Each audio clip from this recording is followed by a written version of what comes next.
Okay. Good morning, friends.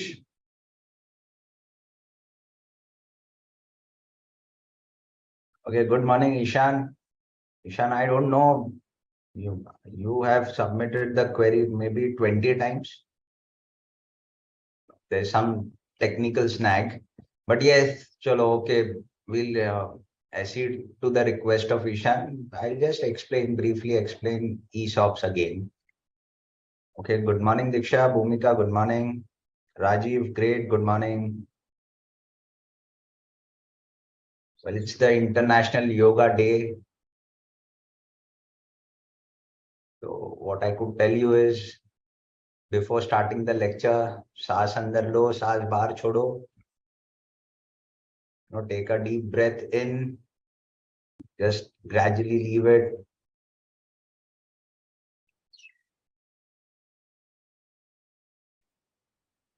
Yoga is much more than taking, a breath in and breathing out.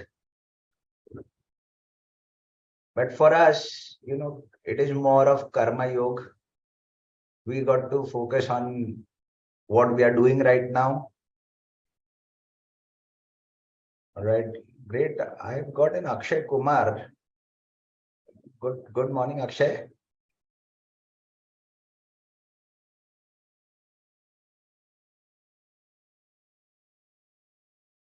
All right, friends. So, you know, we've been discussing about perquisites. In the last lecture, I told you that those were the in-kind benefits, usually in-kind benefits given to the employee or the member of the household of the employee, and we have to value those perquisites. So it is since it is in-kind, there is no monetary payment flowing from the employer to the employee, and we value those. Now, there should be no subjectivity to valuation. For somebody, it would be more valuable. For someone else, it could be lesser of a value. It is more subjective. Valuation is always subjective. And therefore, what we have to do is we have to bring some stability as far as taxation is concerned. You cannot keep it hanging. You cannot keep it to the whims and fancies of the taxpayer or the tax officer. Tax officer would always want to increase it. Taxpayer would always have to decrease it. And therefore, the rules have been prescribed for the purposes of valuation. Now, since Ishan said he wants to learn more of the ESOP or he just wants to revise it again, we'll go with ESOPs, no problem.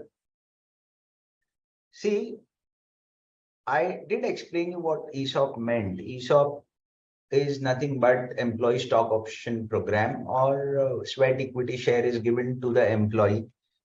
What I'll do is I'll explain it to you by way of an example. Let's take up an example, Ishan. See, look here. We'll discuss it by way of an example. So we have got Miss Wahida, who is a scientist. She joins DRDO Limited. So it's a company. Let's assume it's a company on 1/1/2005 at a salary of rupees 2.5 lakh rupees per month. 2.5 lakh per month is the salary. So she is an employee essentially. Look, we understand that Vaida is an employee of DRDO Limited, and after leaving NASA, she had joined DRDO. Now, this piece of information is a relatively irrelevant information, but it is given. Let's go step by step.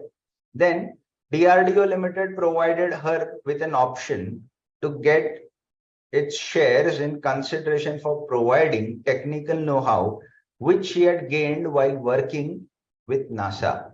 So now DRDO might have hundreds of reasons to give ESOPs to an employee.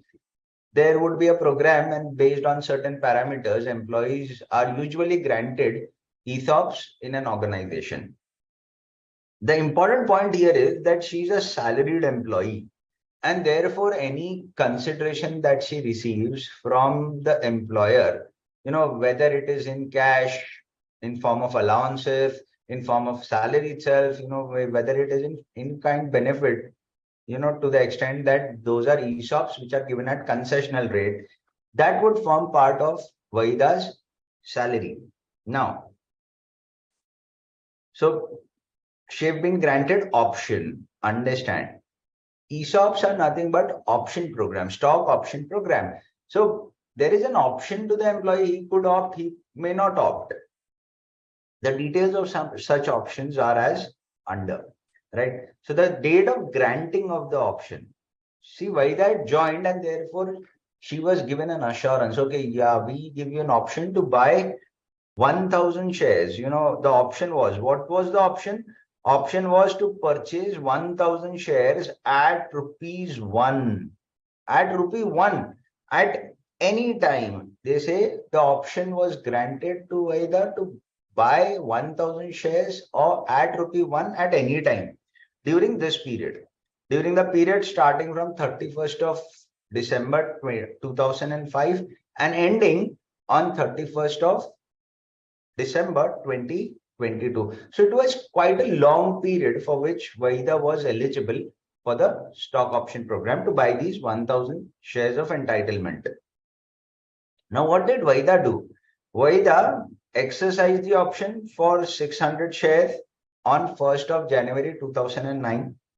The date of allotment of those 600 shares was 1st of January 2009. So fair enough. In 2009, Vahida had already subscribed. Out of the 1,000 shares she had got, she had already subscribed to 600 shares. Now, in 2009, what would have happened? She understand. She would have paid 600 rupees in exchange for 600 shares. Do you all agree with me? Yes, Ishan, do you agree with me? She paid 1 rupee for these 600 shares,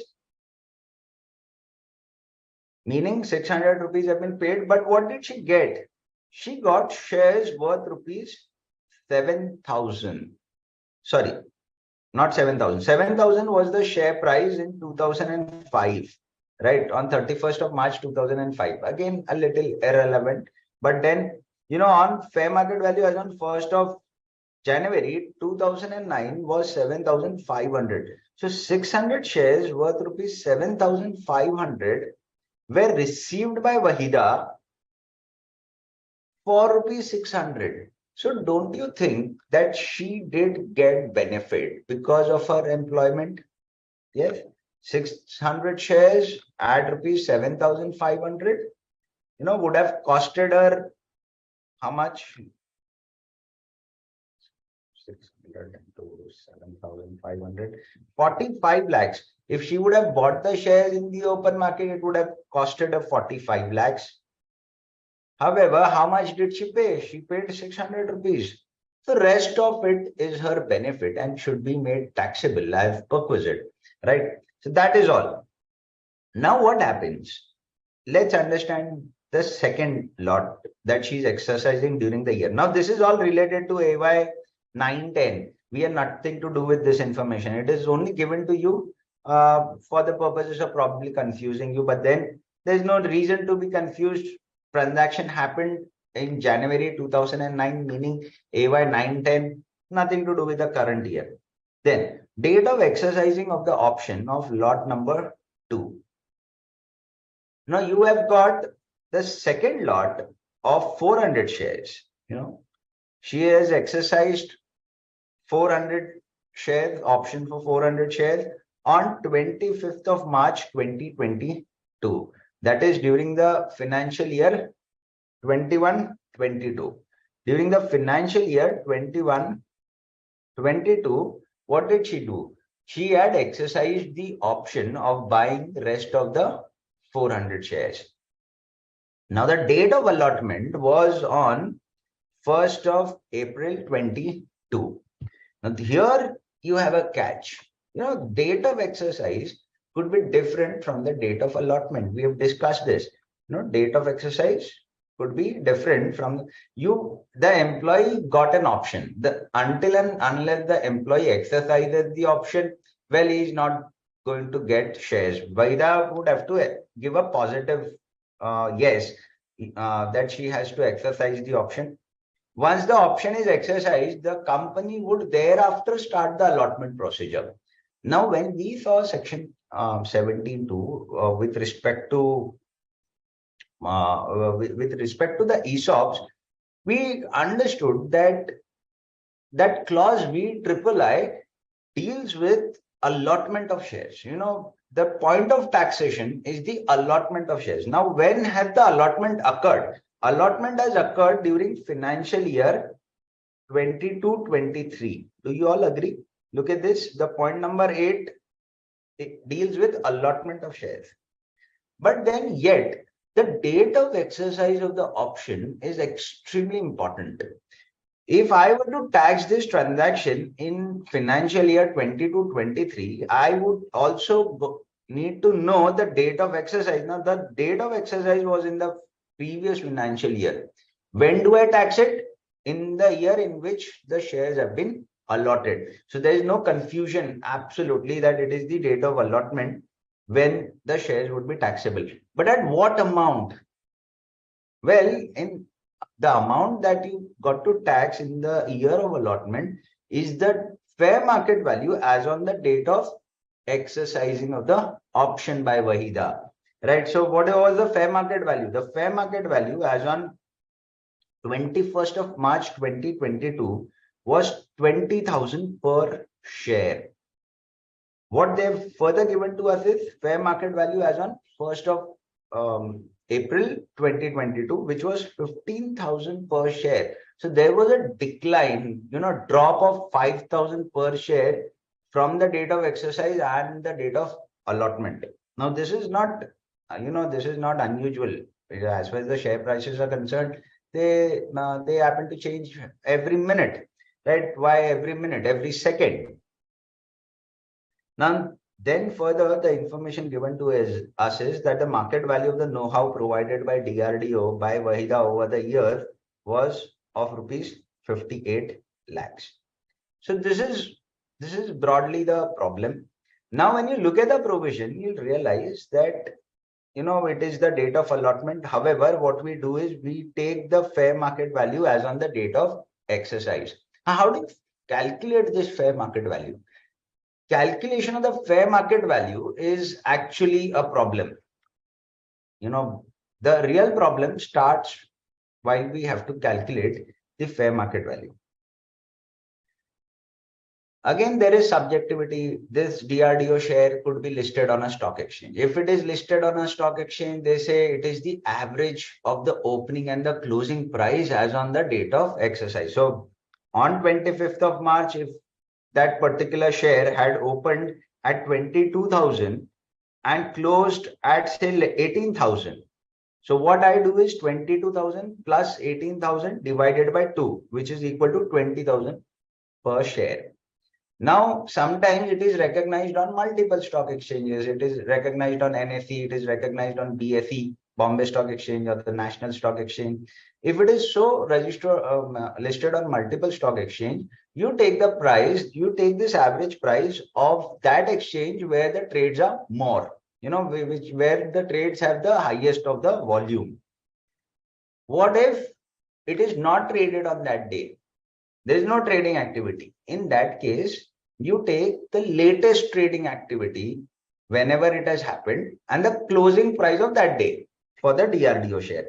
So therefore, the rules have been prescribed for computing for the fair market value. If it is not listed at all, it is totally unlisted, then you'll have to go to the merchant banker and ask him, okay, you may find out the fair market value. Now, he is going to find it out and that value is going to be valid for 180 days.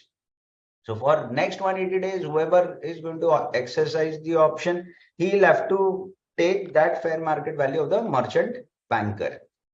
I hope this is clear to you. So what do you think is the amount of perquisite here? So it should be 400 shares multiplied by 20,000. 400 shares multiplied by 20,000 per share, that is 80 lakhs.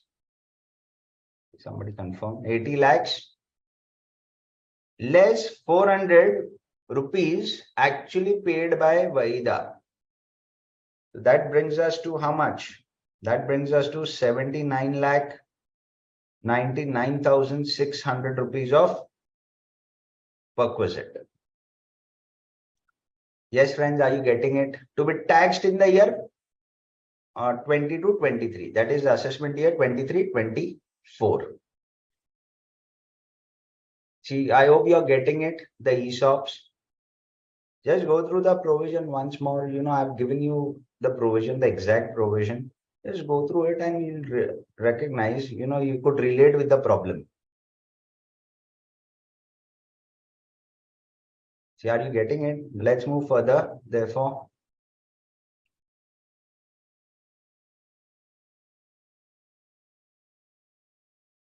well, let's go to other fringe benefits. The value of any other fringe benefit or amenities as may be provided would form part of your perquisite. Now, what happens? I cannot list down all the items of perquisite at one place. We started with rent-free accommodation, the first clause of 17.2. Then we moved on to perquisite in respect of specified employees, where we saw motor car was something that was taxable in case of specified employee. There was a sweeper, gardener, which was provided by the employer to the employee. Gas, electricity again. You've got the education facility. So education facility provided by the employer to the household members or the employee himself. Um, well, that was covered. So those were items of perquisite which were taxable only in case of specified employee. Then what we saw was if there was some obligation of the employer which was discharged by the employee, the obligation of the employer discharged by the employee, it was taxable in the hands of employee as perquisite, irrespective of whether the employee was a specified employee or he was not a specified employee.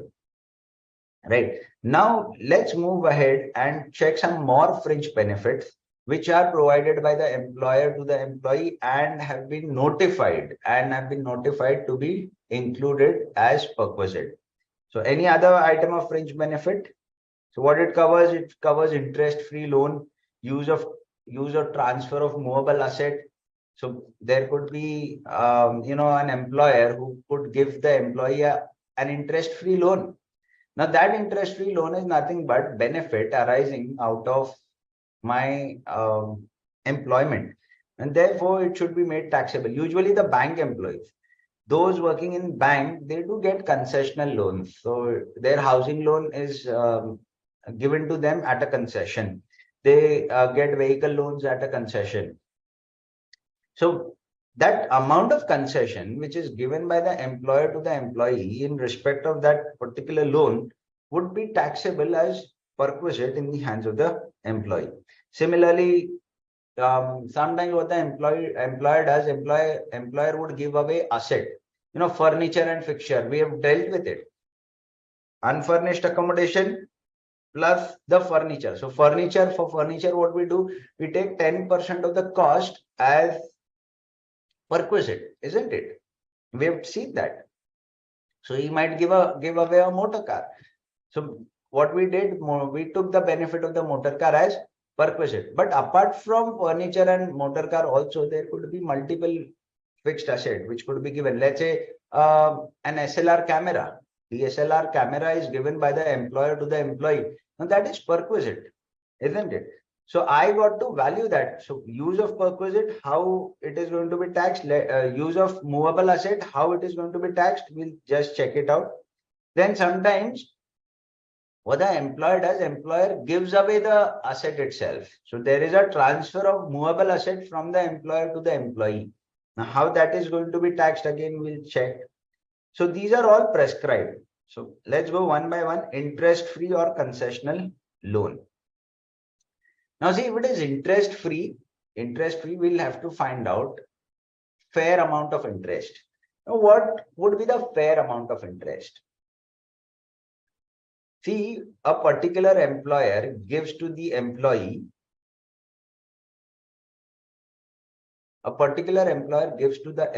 employee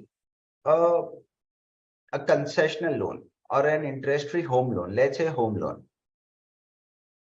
Usually usually employees of university, they do get home loan from the university itself.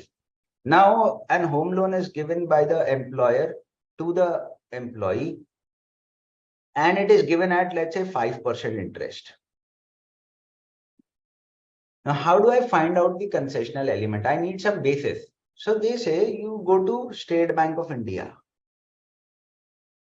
And why and how do I go to State Bank of India? Now, State Bank of India notifies rate of interest as on the first day of the financial year for a particular category of loan. So on the first day of the financial year, what State Bank would do? State Bank would notify the rate of interest for each of the product. So home loan, let's say their home loan is taxable, has an interest rate of 6.5%, right? The home loan given by State Bank of India has an interest rate of 6.5%. And the home loan given by this employer to the employee has an interest rate of 5%. Now, what do you think is the benefit this employee is getting? The employee is getting 1.5% of concession every month, right? So 1.5%, sorry, every year per annum. So it is a 1.5% of this interest which you will have to calculate, and that would be treated as perquisite in the hands of the employee. So let's take by way of an example. Look at this. Trisha is a CEO of a bank. She has availed interest-free loan of rupees 50 lakhs. She's availed interest-free loan of rupees 50 lakhs from the employer bank for personal purposes. So it is a personal loan that she has taken, and it is interest-free. Mind you, it is interest-free. It is not concessional. It is interest-free. She has been regularly repaying the loan in the installment of 2 lakhs at the end of each of the month, right? So loan of Drisha, 50 lakh rupees in the first month, at the end of the month, it would become 49 lakh 80,000. Sorry, 2 lakh rupees. It is not 20,000. So it would become 48 lakhs, and then 46 lakh, and then 44 lakh. So it would go on diminishing every month. Compute the value of perquisite on such interest-free loan, assuming State Bank of India has got a similar facility at the rate of 10% per annum. So State Bank would lend a personal loan at 10%. Drisha has got it interest-free. And then the problem goes on to ask, would the answer be different if interest is recovered from her at the rate of 6% per annum, in addition to the principal amount of rupees 2 lakhs per month, right? So now here you will have to first compute the amount of interest. Interest at the rate of 10%. Why 10%? Because that is something prescribed by, notified by the State Bank of India as on the first day of the year. So whatever their rate is as on the first day of the year, well, that rate you'll consider as fair rate, fair interest rate, and then whatever is recovered from Drisha, let's say 6% have been recovered. So if 6% has been recovered, only 4% would be the perquisite. Right? If nothing is recovered, the entire 10% is going to be perquisite. Let's see how it works out. Okay.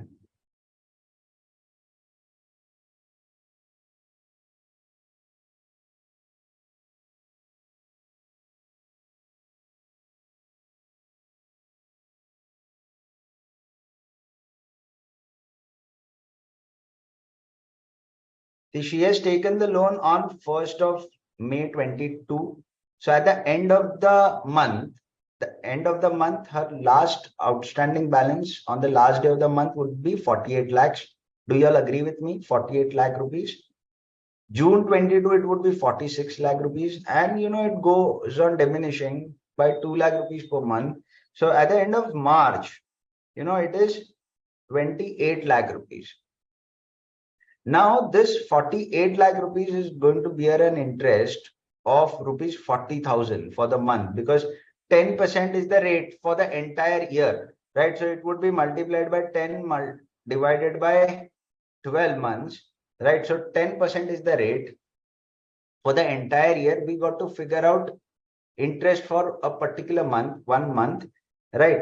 And therefore 40,000 rupees is going to be the interest. So if I were to tell it, 1 divided by 12 multiplied by 10%, this is what would give you 40,000. And then it would go on diminishing. So you got to compute the interest. What I'll advise you is when the, when there is a repayment which of principal amount which is constant. Here it is a constant of 2 lakhs. Here it is a constant of rupees 2 lakhs, and therefore what you can do here is you could directly calculate. You could take a sum of all the outstanding, which is nothing but 4 crore 18 lakhs, 4 crore 18 lakhs multiplied by 10% multiplied by 1.1 divided by 12 for a month. And it would come down to 3,48,333. Just figure it out. It's more of calculation. So we don't spend too much of time calculating. You just check it out. What you do is you take a sum of all of the balances as on the last day, multiply it by 10%, divided by 12, and what you'll get is this amount, which is nothing but 3,48,333. Now this becomes perquisite in the hands of Drishya.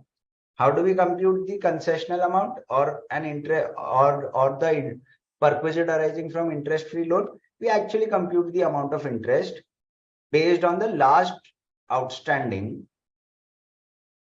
or for every month. If it is, the interest is charged on a monthly basis, it would be last outstanding balance as on the last day of every month. Are you getting it, friends? Simple. So this is more of arithmetic. You will have to compute the actual interest. And now if Drishya pays 6%, if Drishya would pay 6%, there would be some recovery. The recovery got to be calculated as 4 crore 18 lakhs multiplied by 6%. We are told that 6% is the interest divided by 12. So her recovery would be multiplied by 6%.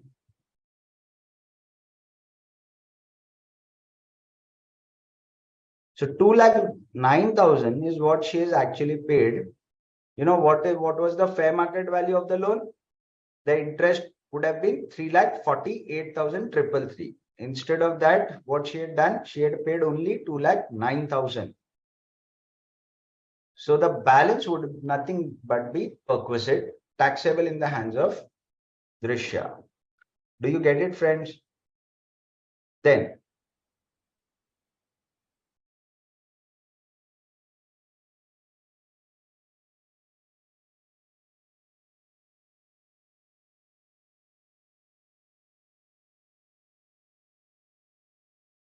so the interest recovered from the employee shall be reduced from the value of perquisite. There are a few loans, although, which are exempted from valuation of perquisite. One is medical loan for medical treatment of specified diseases. So, if an employee or any member of the household has a disease which is of a serious nature and the employer lends something, well, because of the humanitarian issues, you would have the loan which is given interest free. Now, if that is so, you need not compute the amount of perquisite on such loan given for medical treatment. Similarly, small loans, they are usually employer do give festive loans, festival advances to the employees. If it is a small loan up to rupees 20,000, you need not compute perquisite. See, as far as 10% of interest is calculated, and thereafter if Drishya is required to pay 6%, you'll compute 6% interest for each of the month. You arrive at the total amount of interest which she would be required to pay, and the balance of it would become taxable as perquisite. Error, I guess. 6% recovery, you will have to compute that. See how it goes. You first compute at the rate of 10%, which is prescribed by the RBI. Then you find out what was recovered from Trisha, 6%. So for month on month, 40,000 would have been, the fair interest. What have been recovered is 25,000. The perquisite amount is 15,000, right?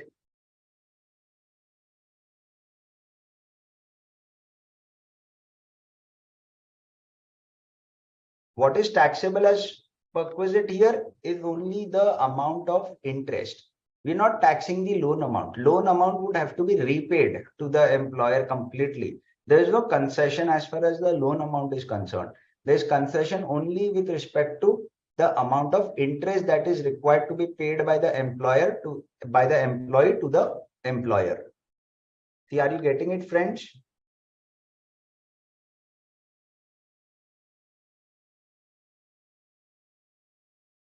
Now, so small loans up to rupees 20,000 to be exempted from the rigors of calculation of perquisite. You got to take the rate of SBI. Now, this would be always given to you in the paper. The SBI is charging, let's say, 7.15% on home loan or whatever. The rates of this interest, you need not remember. You would get the fair rate of interest like I gave you in the problem. SBI would have charged 10% on a similar facility. So similarly, you will also get the rates in the paper and you would have to find out only the difference. Then moving further,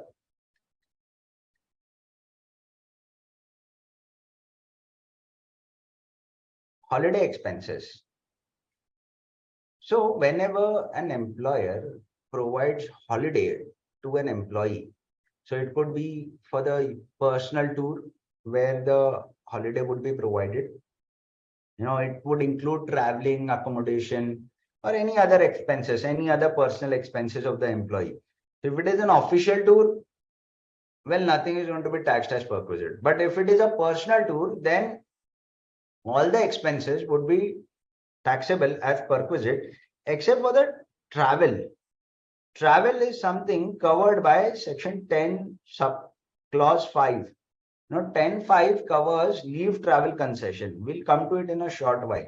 But for the time being, understand, unless and until you're covered by your travel is covered by section 10 clause 5, everything that the employer expends for your personal tour would form part of the perquisite. So you will have to check whether the employee is eligible for 10.5. If at all he is not eligible, even this traveling expenses would be forming part of your perquisite, provided it is for the personal tour of the employee himself or any other member of the household, right? Paid for or borne or reimbursed by the employer. So it could be either paid by the employer or borne by employer. Employer himself plans the tour and sends the employee.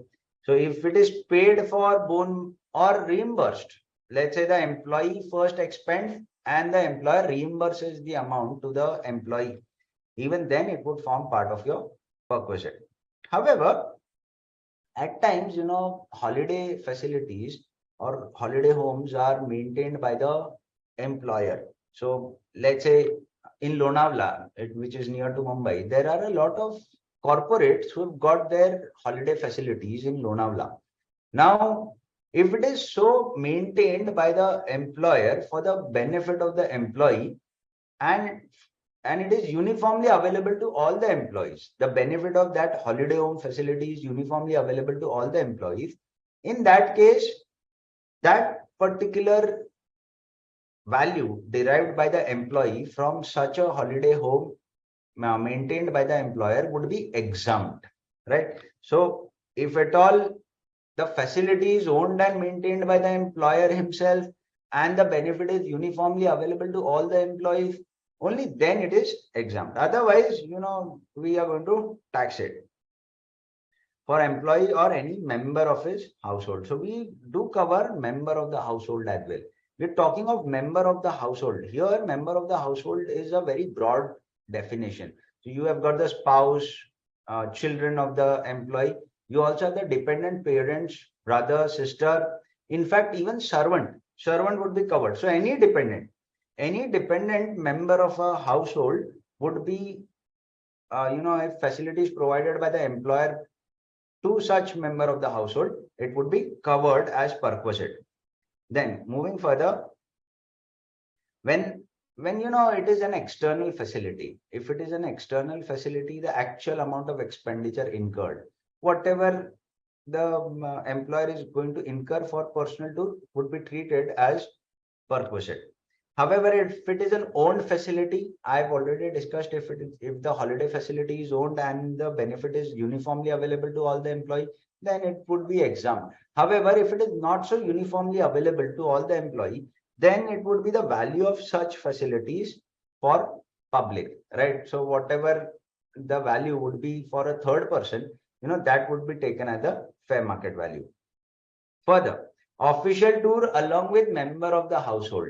What happens? There is an employee, his own official tour, he goes for an official tour for some official purposes. No perquisite would be taxable. However, along with him, there is a member of household who also accompanies the employee.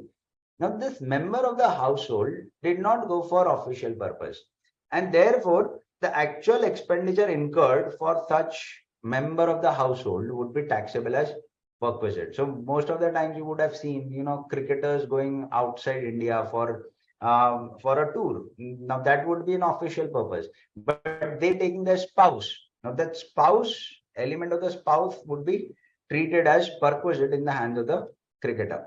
Right. So actual expenditure incurred for such member of the household would be treated as perquisite.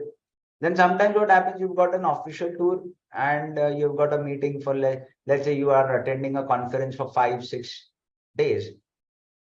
And thereafter you extend your holiday by another 4 days. So you make a 5 days conference into a partial official and partial personal tour. Now, if that is so, that amount of personal element would have to be taxed as perquisite. So value limited to the expenses incurred for such extended stay. So whatever you extend after the official tour is over would be treated as your perquisite. Whatever is recovered from the employee, well, that is going to be reduced from the value of perquisites. Fair enough. So if a employee takes a member of a household on an official tour and the employer had to expend, let's say, 10,000 rupees for that member. However, the employer recovers 5,000 rupees from the employee. In that case, remaining 5,000 alone would be taxable as perquisite. Fair enough. Now, before we go to the value of free food, let's jump to section 10.5. Since we are dealing with holiday expenses, let's also take into account section 10.5. Section 10.5 deals with leave travel concession. Now, this leave travel concession or assistance is provided by the employer to the employee or any other family members of the employee. See, an employee would work throughout the year. The employer would want him to take a break and refresh himself. Refreshing would happen along with a family member. And therefore, he would provide some assistance or concession for the employee to travel. Now, travel would mean travel anywhere within India. So any place within India. It would not mean, traveling outside India. Outside India, we are not going to give you any exemption. You have to travel within the country, right? So employer providing facility for travel of the employee himself or any other members of the family would be exempt provided, would be exempt. So value of the travel concession which the employer had provided to the employee would be exempt provided if the leave, if the travel is at any place within the country. So it should be within the country. Now, this concession could be provided by the current employer or the former employer. So it could be even the former employer if he would have, given some benefit to the employee after the employment, after retirement, let's say. After retirement, he says, okay, you go and just travel to some place in India. Now, even that is covered. Or on termination of service. Sometimes, there's a termination app that takes place to in order to remove the stress of the employee. The former employer would tell, okay, you take a holiday and I'll pay for it. Now, what is covered here is only the travel expenditure. It does not consider expenses on lodging, boarding, or restaurant expenses. So that is not covered. What is covered is only the travel expenses at any place within the country. And therefore, the journey could take place either by air or by other mode. If it happens through air, the maximum economy fare of the national carrier would be treated as exempt. What is exempt here? See, we are dealing with section 10 clause 5, and therefore air travel by national carrier. Now, national carrier would be Air India. I don't know whether it is anymore a national carrier.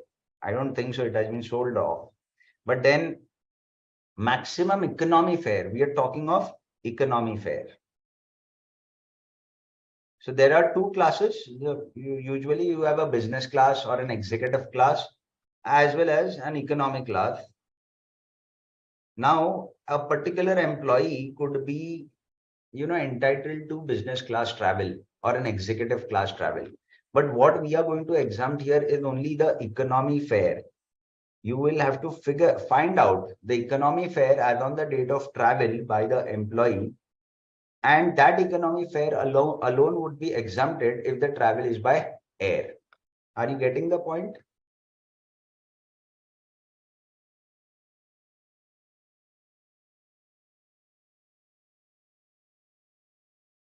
Now,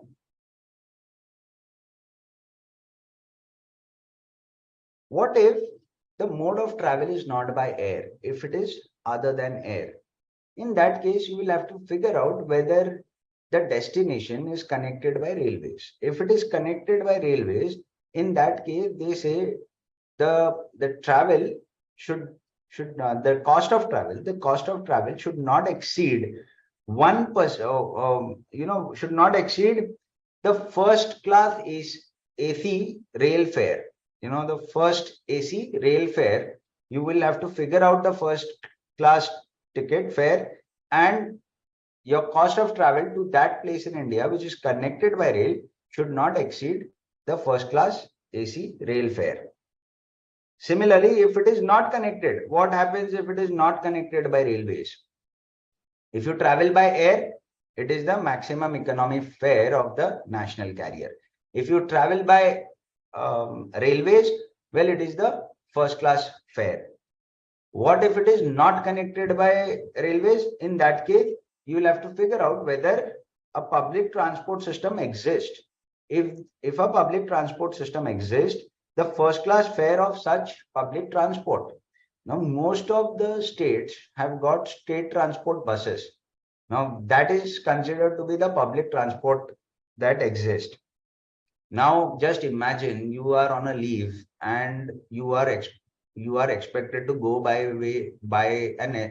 a state transport bus. Now, there is not a single part of that state transport bus which doesn't make noise, and you are on a holiday traveling in a straight transport bus. But then as it stands, the provision is where there exists a public transport system, it is a first class fare of such public transport system. Where there doesn't exist a public transport system at all, so it is not connected by railways, it is not connected by air, there could be a place, usually the hilly region, the hilly areas, they do not have a public transport system.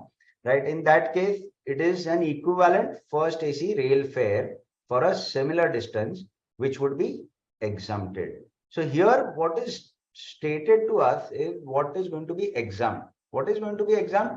The maximum economy fare of the national carrier. What is going to be exempt? The first AC fare of railways to that destination in India. So that is going to be exempt. Now, how many times am I going to give the exemption? See, an employee would go twice a year for holiday. Now, I'm not going to give exemption every now and then. So they say you got to undertake 2 journeys in a block of 4 calendar years. In a block of 4 calendar years, 2 journeys are going to be exempt. So any 2 journeys maximum are going to be exempt in 4 years, right? 4 years time, 2 journeys. So if you take more than that, if you take a journey, let's say twice a year, in that case, 2 journeys would be exempted. But then if you take further journeys, you take the third one, fourth one, all of them is going to be taxable. Nothing is going to be exempt. Now, the current block is, you have a block of 4 calendar years. Friends, here you got to note, it is 2 journeys in a block of 4 calendar year and not financial year. Our financial year would start from 1st of April and end on 31st of March. However, here you have to consider 4 calendar years from 1986. The current block is financial year 22 to financial year 25, right? And therefore, the immediately preceding block, you got to remember only these 2 blocks.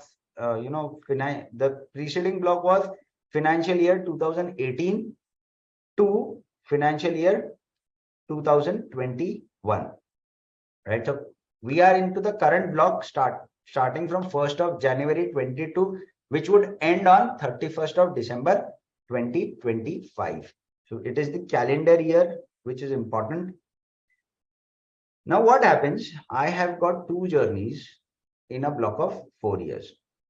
In the preceding block of 2018 to 2021, all of you are aware that there was COVID that struck, and therefore no travel could take place, right? So in this block, I have undertaken only one tour in the block of 4 calendar years, and I couldn't avail the another tour that was exempt, otherwise available for exemption, but I couldn't travel. Now, if that be the case, they say you can roll over this unavailed tour to the next block of 4 years, but then you have to avail it in the first year itself. So 2018 to 2021, I had taken one tour. One of the tour was unavailed. I roll it over to financial year 22-25. But what I got to do is I got to avail the tour in the calendar year 2022, in the first calendar year of the immediately succeeding block, right? In the first calendar year of the immediately succeeding block. Mind you, friends, what is exempt here is only the cost of travel and not anything else. So if anything else would be covered by the perquisite. So any personal tour, the cost of travel would be exempt, subject to the condition that 2 journeys are taken in a block of 4 calendar years. And if at all you cannot take up 2 journeys in that block, one of the such travel could be rolled over to the next block of 4 years, right? And you got to avail it in the first calendar year of the subsequent block. Then further it goes on to say that the exemption is not available for more than 2 children. So maximum exemption is available only for 2 children. However, what if there are multiple births? So they say if there are multiple births after the first child, in that case, those multiple births would not be treated as more than 2 children and would be treated as 2 children. Let me share this by way of an example. See, what happens is you've got a family of employee. So employee himself You've got one employee, and there is the spouse of the employee who is going to travel, and then they've got a son, and apart from the son, they also have twin daughters. Next to the son, an elder son and twin daughter. Now, what happens here is you've got employee and spouse who are covered. There is no problem. However, only the maximum 2 children can be used for the purposes of exemption. Any cost of travel of 2 children would be considered for the purposes of exemption under section 10(5). But here what happened, this employee got a son, and thereafter he got a twin daughter. So you've got 2 daughters. Now this was beyond his control. He couldn't have restricted it to 2 children, and therefore all 3 would be exempted. So let's say here an employee gets 10,000 rupees 10,000 as concession amount per person. 10,000 of leave LTC per individual in the family. That means he's got 40,000 rupees. Here, sorry, 50,000 rupees. 5 people have traveled. 50,000 rupees have been received by the employee towards the cost of travel. And let's say that was actually the amount of expenditure that was required for the to and fro travel by the national carrier, right? So 10,000 rupees per person was actually the amount of expenditure. And therefore, no perquisite would arise. Entire 50,000 would be exempt under section 10, clause 5. However, what happens if the situation is a little reverse? The twin daughters are born prior to the son.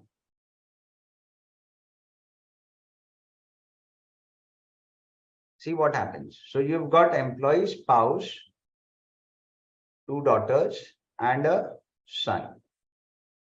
If this happens, in that case, you have to consider only the exemption in respect of twin daughters and not in respect of son. Why? Because the multiple childbirth has not occurred after the first child. In the earlier example, the son was born prior to the multiple births, and therefore exemption was available in respect of all the 3 children. However, here, since the multiple birth have preceded the birth of the next child, that is the son in this case, we are going to take advantage only for 4 people. So out of the 50,000 that is received from the employer, what is going to be exempt? Only 40,000 rupees. Only 40,000 rupees is going to be exempted. See, are you getting it, friends?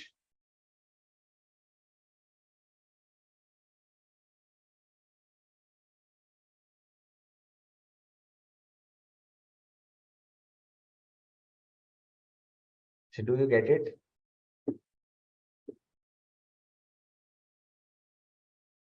Okay, let me go through the queries. Madhav is asking if 2 times twins children happen. Well, see, the first time you got a twin, you already had 2 children, right? So even if the next is a twin, doesn't matter. You're going to get benefit only for 2 children. What is exempt is only when you've got, a single child, first child, and thereafter you have a twin. In that case, all the 3 children would be covered.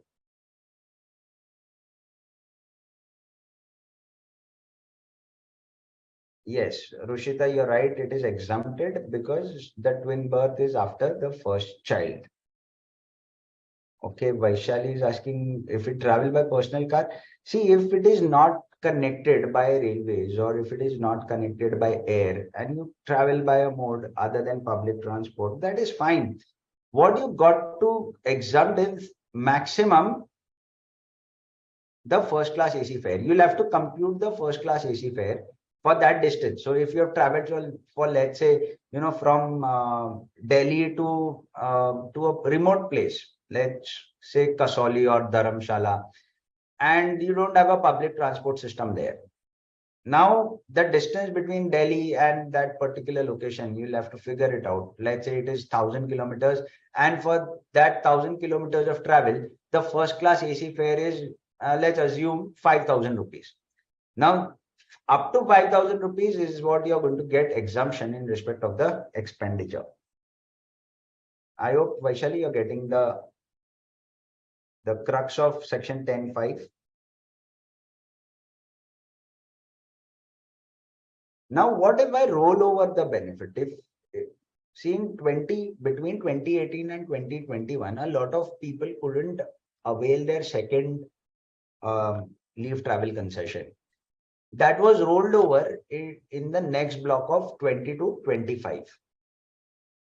If I avail it in the first year itself, it is treated as exempt. That rollover benefit I'll get, and apart from the rollover benefit, I'll get another 2 entitlements, right? So total 3 years maximum I can travel if I've got a rollover benefit. Then exemption shall not exceed the amount actually incurred for the purposes of travel. So if at all the first class AC fare is 5,000, however you travel by your own car and expend only 3,000 rupees. Well, my exemption is going to be limited to 3,000 rupees. Family for the purposes of section 10.5 would mean spouse, children, dependent parents, brother and sister. So it is a extended definition.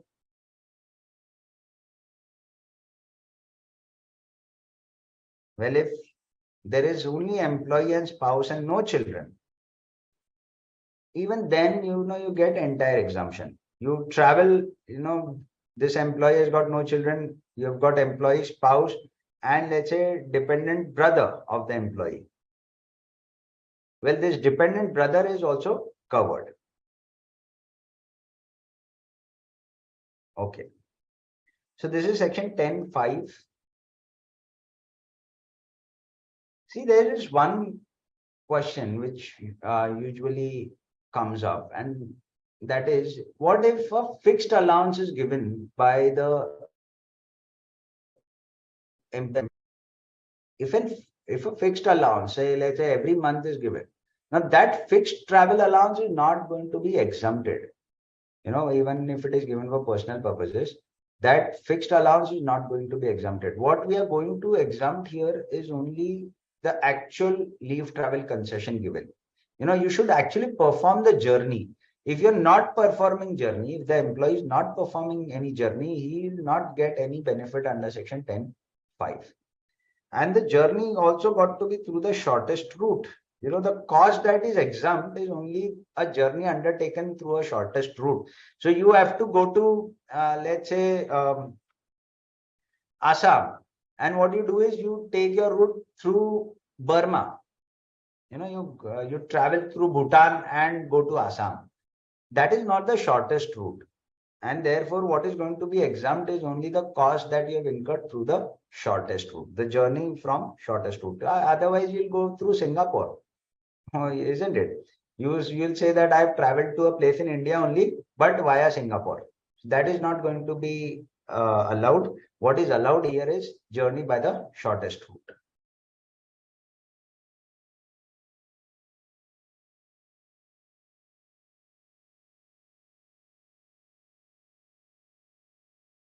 Okay, Shubham is asking, so can both of the preceding years be rolled over? No, only one of the journey. See, as far as unavailed journey in a block is concerned, and an amount in respect of value of travel concession first availed during first calendar year of the immediately succeeding block. So you have got the benefit of taking the rollover benefit only once in the next block. So therefore only one can be carried over.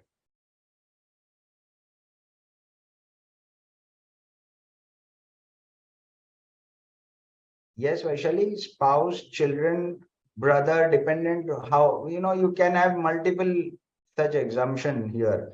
So you've got the spouse, you've got employee, you've got brother dependent, and also you've got children. So children, 2 children would be allowed, right? So here in total 5 of the family members, 5 family member, only the cost of travel. Cost of travel outside India, not covered. What is covered is only within the country. So this is section 10, clause 5. Okay, let's go back. So holiday expenses, perquisite, except for travel, which is covered by section 10, clause 5. Section 10, clause 5, we have already dealt with. Now, moving further, value of food and non-alcoholic beverage to employees. Now, see, food is ideally obligation of the employee. If the employer is not going to give food to the employee, whether the employee would be hungry, no, he would not stay hungry. He would have his own food. But then, usually, employers do give employees food within business premises, because if they were asked to go outside the business premises, they'll tend to spend more time. Bringing them back into the premises is quite a challenge. And therefore, within business premises, if tea and snacks are provided by the employer to the employee, that is entirely exempt. It is value. It is value given to the employee. When free tea is given, free snacks are given, where free food is given, it is value to the employee. We should tax it. It is perquisite. But then if it is in the nature of tea and snacks within the business premises, well, everything is going to be exempt, irrespective whether that tea and snack is worth rupees 100, 500, doesn't matter. Tea and snacks exempted if provided during working hours within the business premises. But then if you go beyond tea and snack and you provide lunch and dinner, etc., now that is going to be taxed. So they say if at all the value of meal exceeds 50 rupees, then it is going to be taxed. Below 50, up to rupees 50, well, it is entirely exempt. So food, lunch is provided to an employee within the business premises during working hours is going to be fully exempt up to rupees 50 per meal. So 50 per meal, it's going to be exempt. Sometimes what happens, you've got, big employer who have got an eating joint within the premises itself. If eating joint is available, he would not prepare food on his own. Instead of that, what he'll do is the employer would give you a coupon. You go to the eating joint and have your food there. So if it is so the case where free food and beverage is provided to an employee at an eating joint by way of a non-transferable paid voucher, up to rupees 50 per meal, again is going to be fully exempt. So the moment it, goes beyond 50 rupees, so you have a MACD within the factory premises, and you give a happy meal worth rupees 100. Now that is not going to be exempt. What is going to be exempt is, vada pav, 50 rupees, up to rupees 50 exempt. But if you're going beyond 50 rupees, it is going to be taxed, right? Then remote or offshore area, if at all food and beverage is provided to an employee in a remote area or an offshore area. We've discussed something like this while we discussed rent-free accommodation. In rent-free accommodation, we saw that when, we took an example of Dr. Aman, who, some doctor who was, posted at Rameshwaram, and thereafter he was posted at the Ram Setu site. Now, if that is the case, you are working remotely. If any accommodation is provided in a remote area, we said it is going to be exempted. High seas, oil rigs in the midst of the ocean, that is going to be exempt. Similarly, food and beverage also provided in a remote area where you don't have anything else. Any food in an offshore area or a remote area is going to be fully exempted. Now, what is a remote area? Well, remote area means, it means 40 kilometers away from a town exceeding with a population not exceeding 20,000. So it is, quite remote. There are no people residing there. 40 kilometers away from a town which has got a population of not exceeding 20,000. Now, so do you get it? Free food and beverage, business premises up to rupees 50 per meal. Well, that is going to be exempted. Tea and snacks unconditionally exempted. Coupon given of an eating joint up to rupees 50 exempted. Remote area unconditionally exempted. Whatever meals are given during working hours. All others are going to be fully taxable. All others are going to be fully taxable. So if at all it is beyond working hours, let's say an employee gets coupon of rupees 50 beyond the working hours of the company. So he could go to MACD in the evening and also have food there. He'll get a 50 rupees of voucher. Now that is not going to be exempted. It is going to be fully taxable. What is exempt is only during working hours, and that too value per meal is going to be rupees 50. Now, similarly, if the value exceeds 50 rupees, then the whole amount is going to be taxed. If you read the rule, well, you'll find that it is the whole amount which is taxable. So even if the value exceeds 50 rupees by a rupee, in that case, entire 51 rupees is going to be taxed. However, there is an alternative view, and that is this 50 rupees is a basic exemption, standard deduction available. There's a beneficial circular of the department. The CBDT has issued a circular of 2001, 15/2001, which says, only the amount above rupees 50 got to be taxable. So when you look at the problem solution in the module also, they give an alternative view that, alternatively only amount beyond 50 rupees would be taxable. So that alternative view is given. I'll just show you how the alternative view is given.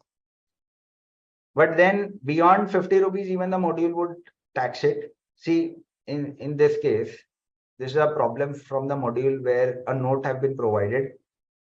An alternative view possible is that only the sum in excess of 5,000. Now, this is in respect of gift and not food. But then, you read the alternative view. Alternative view is that only sum beyond or in excess of 5,000 is going to be taxable and not the entire 6,000.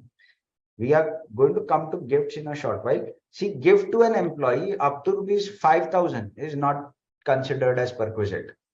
Above rupees 5,000, even if it is 5,001, the view is that entire 5,001 is going to be taxable as perquisite. Similar to the food and beverage, similar to the children education facility that we considered. So children education facility up to rupees 1,000, you had the benefit, it was not to be included in perquisite. But then what if it exceeds 1,000? If it is 5,000 rupees of benefit, in that case, entire 5,000 would be taxable. However, there are beneficial circulars of the department which is binding on the department itself. And therefore, we have got an alternative view even in the module. However, while you solve the problem, make it a point that if it exceeds 50 rupees, you tax it. You tax the entire amount and give this alternative view. Right? Even in the module, they have given an alternative view. I hope it is clear. Yes, Vaishali, if the amount is rupees 100, only balance 50 ideally should be taxed. However, if we go by the rule, by the wording of the rule, it seems like the entire 100 rupees is going to be taxed, and therefore you could give an alternative view. Yeah, I agree. 50 rupees is too negligible an amount in the current era. Sometimes you make rules and you just forget about them. You don't update those rules. So it is quite similar to the specified employee that we were discussing the other day. 50,000 rupees of salary is somebody who is a specified employee. Now, almost everybody is a specified employee. They forgot to upgrade that 50,000 rupees. It was said sometime in the 90s and it is still like that. All right, so value of any gift or voucher or token in lieu, we just discussed this. to an employee or to a member of his household, to member of the household, gift to a member of a household or an employee on ceremonial occasions or otherwise. So you give a gift to the employee at any time. You'll see income from other sources, and income from other, and in the income from other sources, you've got something called as a section 56 subsection 2, which deals with gift to non-relative. Now, gifts to non-relative on ceremonial occasions are exempt, are not taxable, not to be considered. Ceremonial occasion would mean marriage of a person.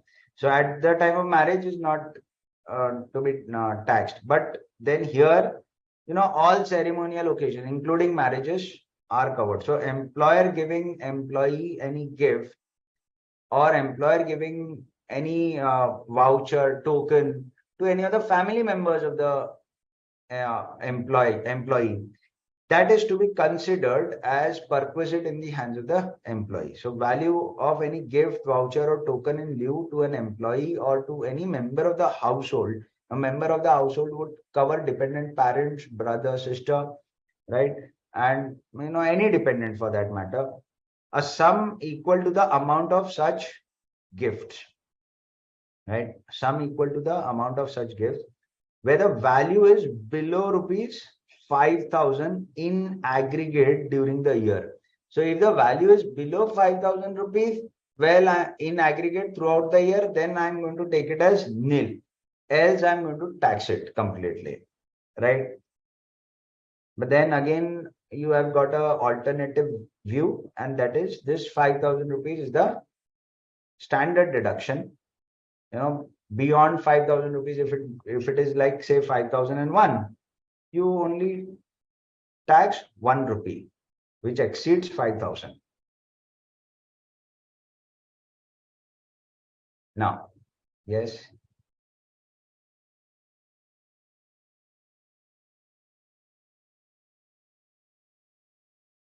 Expenses for credit card, including add-on card. Now, amount paid or reimbursed by the employer for the employee on a expense that he does from his credit card. Now, if credit, usually, credit cards are given by employer to the employee, and there are two components here, two components of benefit. One is the membership fee of the credit card. There is a recurring cost, the issuance fee. So the membership fee could be paid, or the annual fees could be paid by the employer. Now this membership fee is going to be perquisite in the hands of the employee. Similarly, this credit card could be used by the employee, and he could do his personal expenditure. Now, if expenses are also reimbursed by the employer, in that case, the personal expenses done on the credit card would also become perquisite. But expenses are of, we have got two kinds of expenditure. One is official expenditure. Now, if it is official expenditure done for official purposes, in that case, there is no personal benefit to the employee, and therefore nothing is going to be taxed. So fair enough. But if it is personal expenditure, the entire amount is going to be treated as perquisite in the hands of the employee. Simple. So amount paid or reimbursed by the employer, including membership fee, annual fee, but excluding recovery. If anything, if the employee does a personal expenditure of 10,000 rupees on credit card, and the employer pays for this 10,000 rupees, and he recovers only 3,000 rupees from the employee. In that case, 7,000 is going to be treated as perquisite in the hands of the employee. But if it is exclusively incurred for official purposes, if the expenditure on credit card of the employee is exclusively incurred for official purposes, then there are two conditions for exemption. One is details of the official expenses should be maintained by the employer. So employer got to maintain the details of the expenses for the official purposes, and he should also give a certificate confirming that the expenditure was done for official purpose, right? Fair enough. Simple to understand. Let's move further. Expenses in a club. What happens sometimes, for recreational purposes, employer would give membership of a club to the employee. If that be the case, the amount of actual expenditure incurred, including the annual or a periodical fee, would be treated as perquisite in the hands of the employee. So whatever amount is expended. However, if the club membership is given for official purposes, there are times when the employee is given a club membership and he is required to entertain guests of the company, of the employer. At times you need a bit of licensing that is required to be done. If it is used for official purposes, exclusively for official purpose, in that case there would be no perquisite arising if the club membership is for official purpose. But if it is not for official purposes, it is for personal purpose, the entire amount of expenditure done by the employer on behalf of the employee would be chargeable as perquisite. However, there is one exception, that is health or sports club. Health facilities provided by the employer uniformly. You will see a lot of companies now having gym or recreational facility, which would have, you'll have a turf, and on that turf you could play cricket or football. If that is provided uniformly to all the employees by the employer, in that case it is going to be exempt. So health and sports facility, that club is going to be exempt, but not another recreational club, unless and until it is used exclusively for the purposes of business of the employer, right? Official purpose. Then, use of any movable asset belonging to or hired by the employer. See, we are talking of only movable asset. As far as immovable asset is concerned, we have already discussed it by way of rent-free accommodation. Movable asset, furniture, fixture, and car have already been covered by Rule 3(1) and 2. Right? We have discussed furniture, fixture. 10% of the cost is treated as perquisite. We have also discussed car. As far as car is concerned, we have got 3 different types. You have got a fully official purpose for the car, or fully personal use, and partly personal, partly official. We have discussed all the 3 scenarios. So car and furniture and fixture, the use thereof is covered not by this particular rule, but by another rule. Further, movable asset also includes laptop. Somebody just referred to laptop a couple of minutes ago in my query. So laptop and computers are specifically excluded whenever there is movable asset in the nature of laptop or computer provided to the employee. The use of such laptops are not treated as perquisite. So even if the laptop is belonging to the employer and is used by the employee, well, it could be used for personal purposes, it could be used for official purposes. No perquisite would arise for use of such personal, for use of such asset for personal purposes as well. Mostly employees do give laptops. Even the big fours, they give laptops to their partners, and those can be used by the partners for any purpose. Now, it is essential for the business and therefore specifically excluded from perquisite. Similarly, now if it is not laptop, if it is not furniture and fitting, if it is not car, and if it is any other movable asset, let's say an SLR camera. If it is an SLR camera, the value of benefit arising to the employee would be 10% of the cost, of the actual cost. So 10% of the actual cost.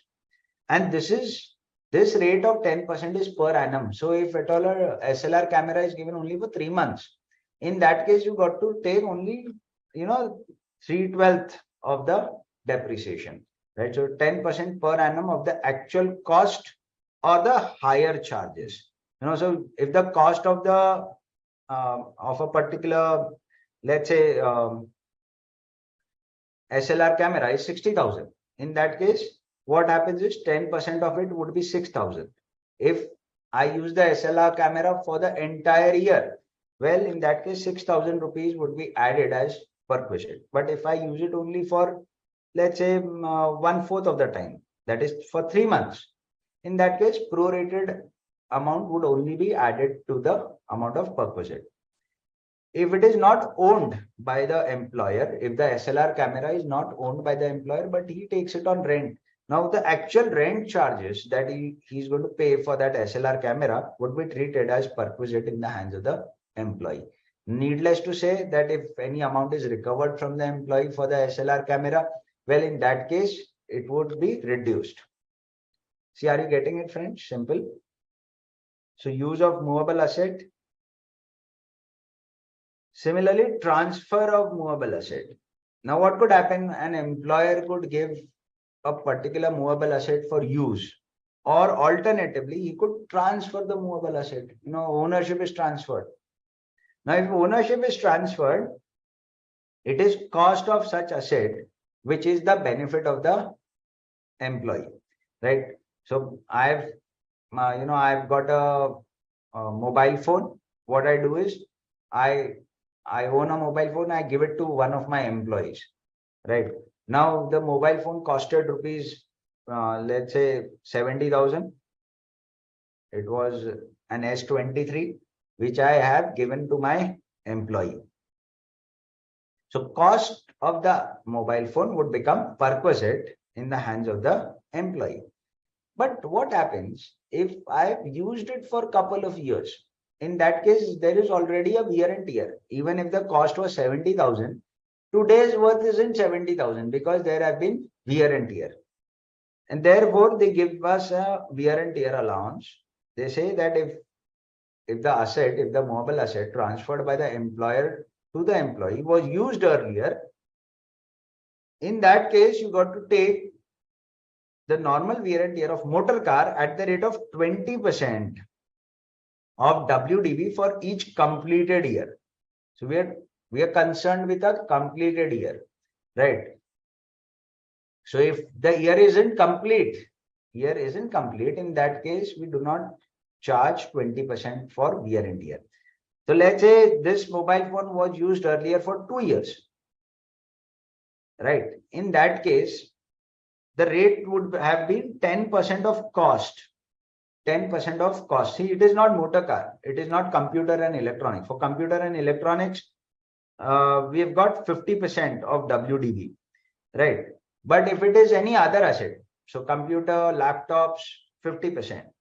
If it is an SLR camera, in that case, 10% of the cost. If it is so, 10% of the cost every year, and if the asset is used for 2 years, in that case, 20% of the actual cost got to be reduced.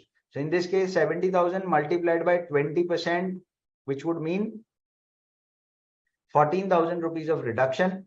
So only the balance of 56,000 would be treated as perquisite in the hands of the employee. Though the cost of the asset was 70,000, yet we reduce the normal wear and tear. The rates of wear and tear are for motor car, it is 20% of the WDV for each completed year. For computers and electronics, allied to computers, 50% of the WDV for each completed year of service. And for all other asset, it is 10% of the cost for each completed year of service. So here you got to notice that for the first two categories, motor car and computers, you have got 20% of WDV and 50% of WDV. However, for all other asset, it is 10% of cost, right? So do not forget this: 10% of cost, 20% of WDV, 50% of WDV, right? Further reduced by the amount recovered from the employee. So, well, that is fair enough. Now, yes, friends, are you getting it? So, use of asset, use of movable asset, and transfer of movable asset. As far as use of laptop is concerned or a computer is concerned, there is no perquisite that arises. Similarly, other benefits or amenities, service, right, or privilege provided by the employer. So if it is any other fringe benefit, small benefit, that would again be covered by IX clause of Rule 3 IX. And the cost of the employer at arm's length transaction. Whatever cost is borne by the employer for the purpose of providing that particular benefit. So they have come to a residuary clause wherein they say if at all a particular item of benefit is not covered in any of the other clauses, you have to still take it as perquisite if any benefit is received by the employee, and the cost to the employer would be treated as the perquisite in the hands of the employee. Or if the employer himself is the manufacturer, in that case, it is the arm's length transaction. Whatever he would have sold that particular product or service to an outsider, to a third person, that price would be taken as perquisite in the hands of the employee, as reduced by the amount recovered from the employee. Whatever is recovered from the employee would have to be reduced. Now, mobile phone and telephone expenses, whether it is personal, official, specifically taken as nil. So telephone expense or mobile expenses, essential today, necessity, more of a necessity than a benefit. And therefore, the value is taken as nil, right? All right, friends, we take a short break of 5 minutes. Then we deal with medical, perquisite arising from medical allowance and medical facilities. So medical facilities and medical allowances are exempt to if a certain conditions are satisfied. We'll go to it in a short while. We take a break of 5 minutes, come back again.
Okay.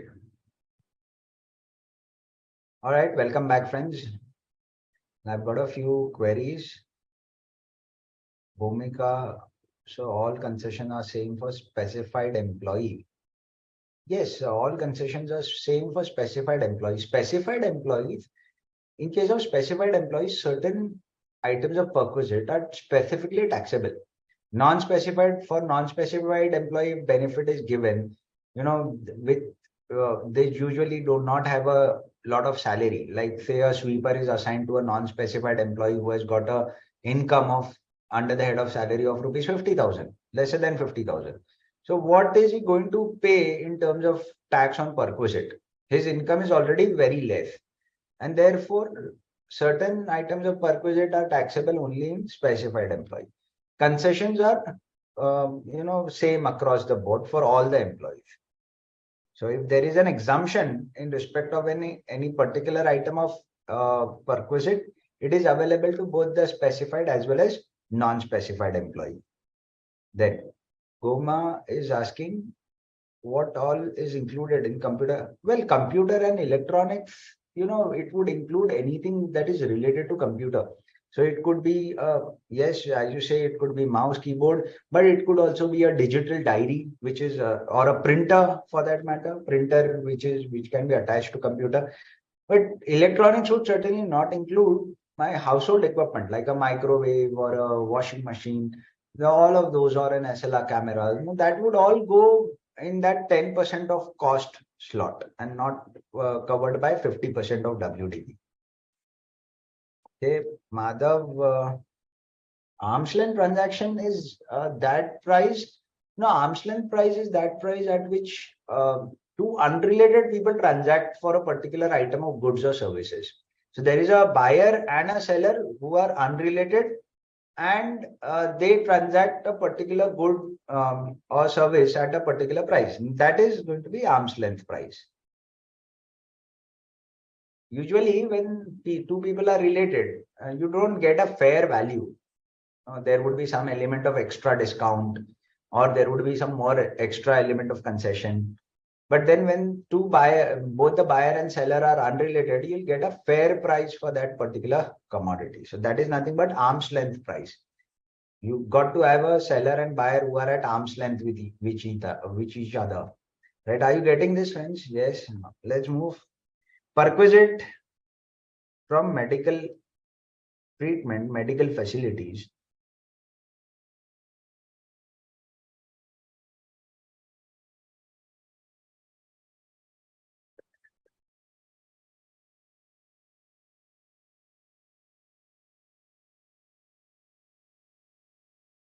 Medical facilities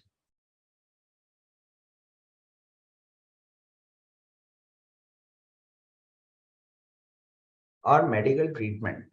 Now, an employer would provide to an employee medical facilities. Now, if the medical facilities or medical treatment is provided by the employer to the employee or any of his family member in an hospital maintained by the employer himself. Well, Tata Group has got a hospital, which is maintained by the group.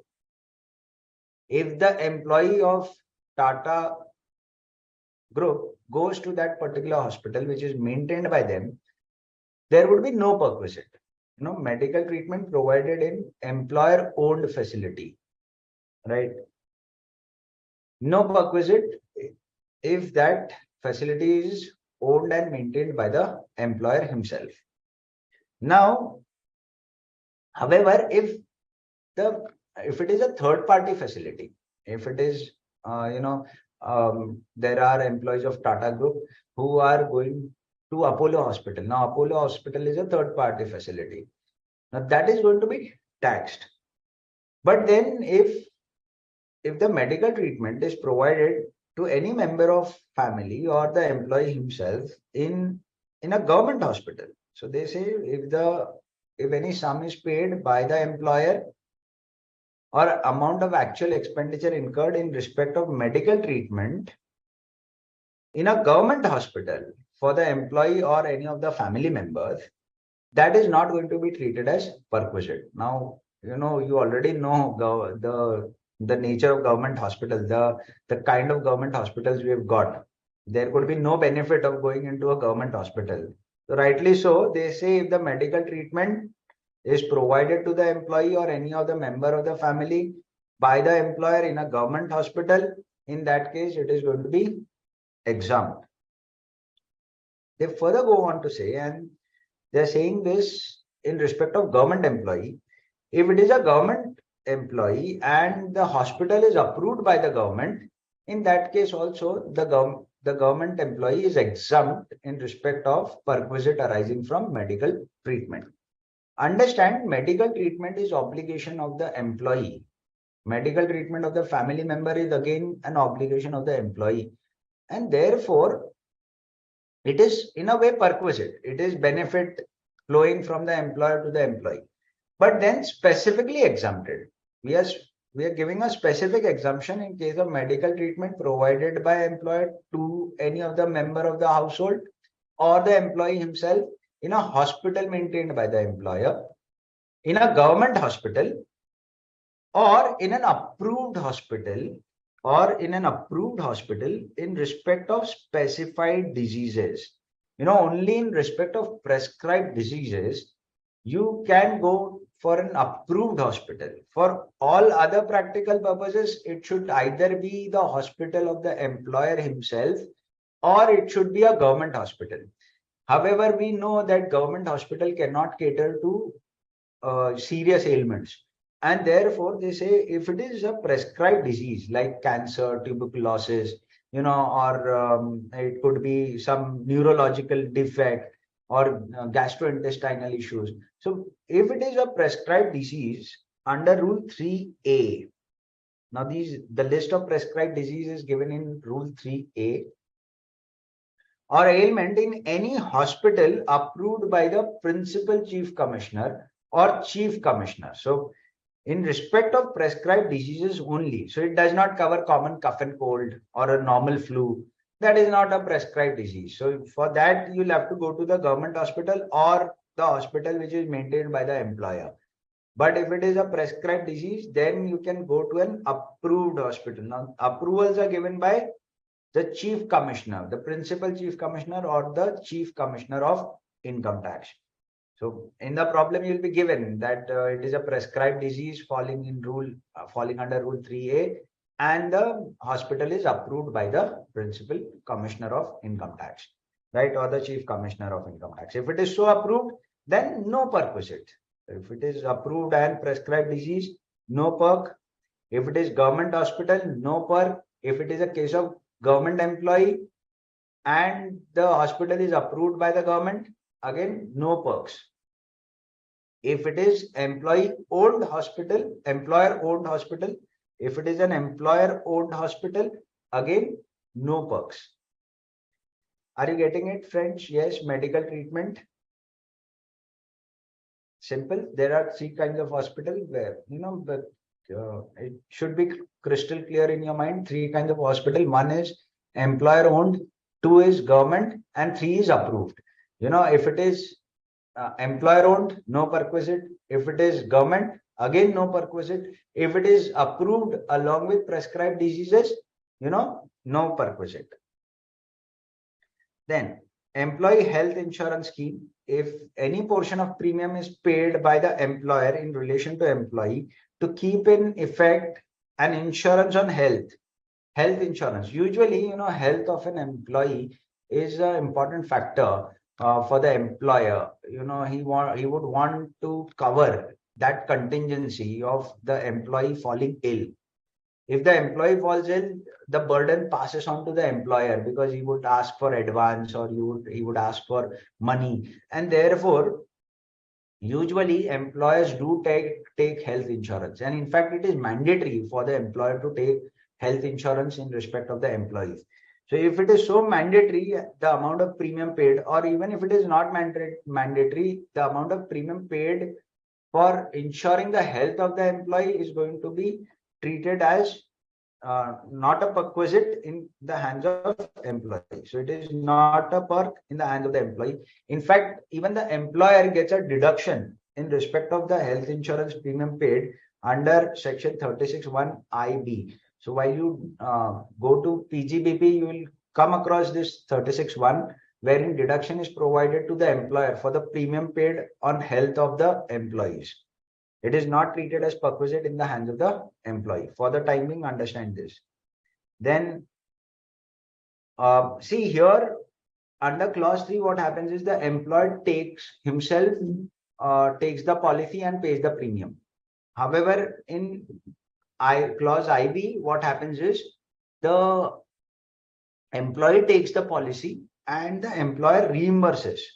So if at all the employer has reimbursed or paid any premium to the employee for the purposes of health insurance, that is again not to be considered as perquisite. Not perquisite. So health insurance specifically taken out of the definition of perquisite. Then medical treatment outside India. So what we have discussed here is, we have discussed medical facility provided by the employer in his own facility. Now that is within India. But what if it is provided outside India? If it is so provided outside India, it is any expenditure incurred by the employer on medical treatment outside India is not treated as perquisite if the medical treatment is done in respect of employee or any of the family members. So family member or the employee himself is being treated and nobody else.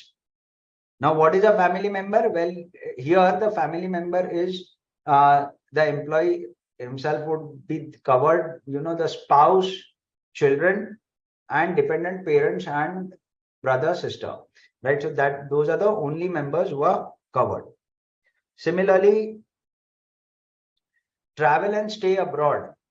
Now you are going to provide medical facility, medical treatment outside India. I'll have to travel and also stay there. So that is also exempt. But then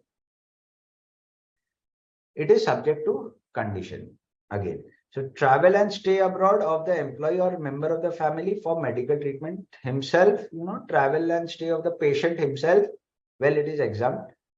He cannot go on his own, and therefore one attendant is also exempt.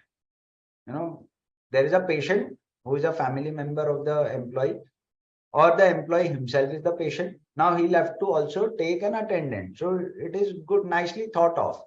You have the travel and stay of the employee, which is exempt, or the patient, which is exempt, and also one attendant.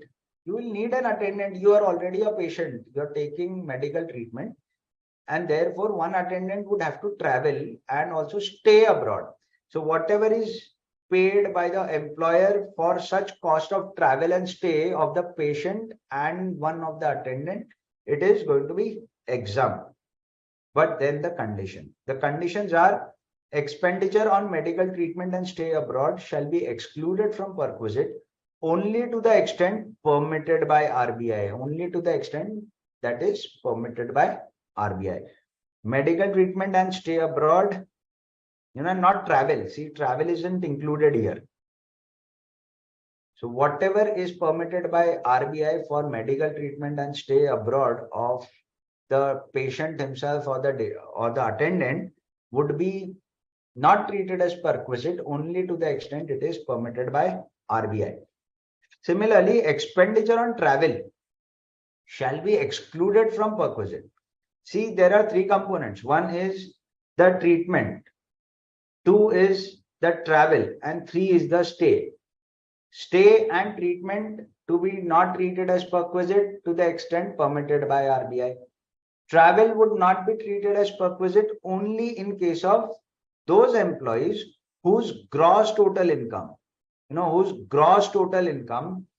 before including this medical treatment perquisite, before inclusion of this perquisite, does not exceed 2 lakhs. So he's a low paid employee.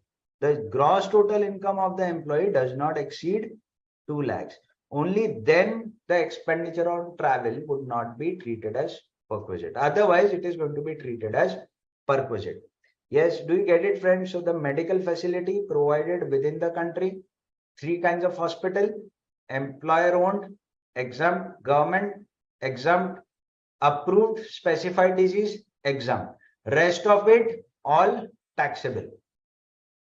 Expenditure, medical treatment provided outside the country. You've got three components. One is the medical treatment, exempt, provided it is, approved by RBI. Now, usually, practically today, RBI doesn't, you don't have to seek approval of the RBI up to $2.5 lakh, right? It is a liberalized scheme of remittance. LRS is what we call it. So you don't have to take any approval. In the earlier days, when you did not have a lot of foreign exchange, that time approvals were required to be taken. Today, it is quite liberalized. But then if a particular amount is not approved by the RBI, then it is to be treated as perquisite. Otherwise, all medical treatment expenditure would be exempt. Similarly, travel outside India, exempt only in case of those employees who have got a lower salary, whose gross total income do not exceed 2 lakhs. So low paid employee, in their case, there is no sense of including the travel expenditure as perquisite, because he might end up paying huge amount of tax on the travel, cost of travel, and therefore specifically excluded. Stay is exempt subject to, again, RBI element. But then, it is not just the medical treatment and stay of the patient, but it is also one attendant. So one attendant is again exempt. Let's take up an example and let's understand medical perquisite. See, I'll just give you a problem on your screen right away.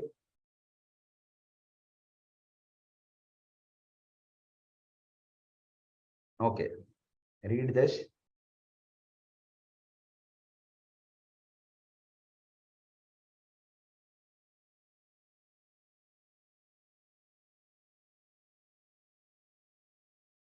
And tell me the amount of perquisite.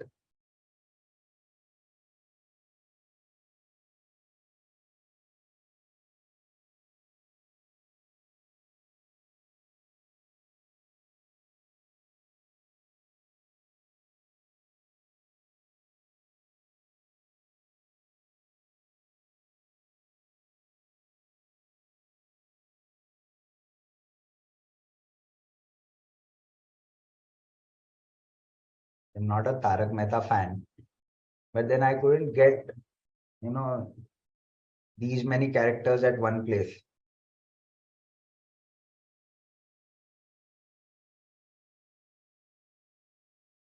So first, you've got medical premium of health of Mr. Jetha. Jetha is an employee of rupees 7,000. Do you think this is perquisite? Medical premium on health of an employee, whether it is perquisite?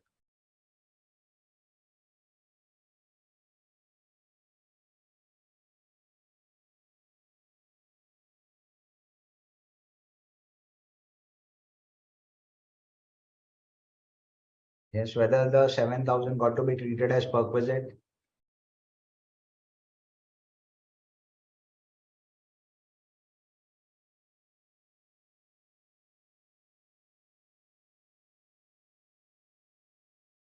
Not seeing any answers.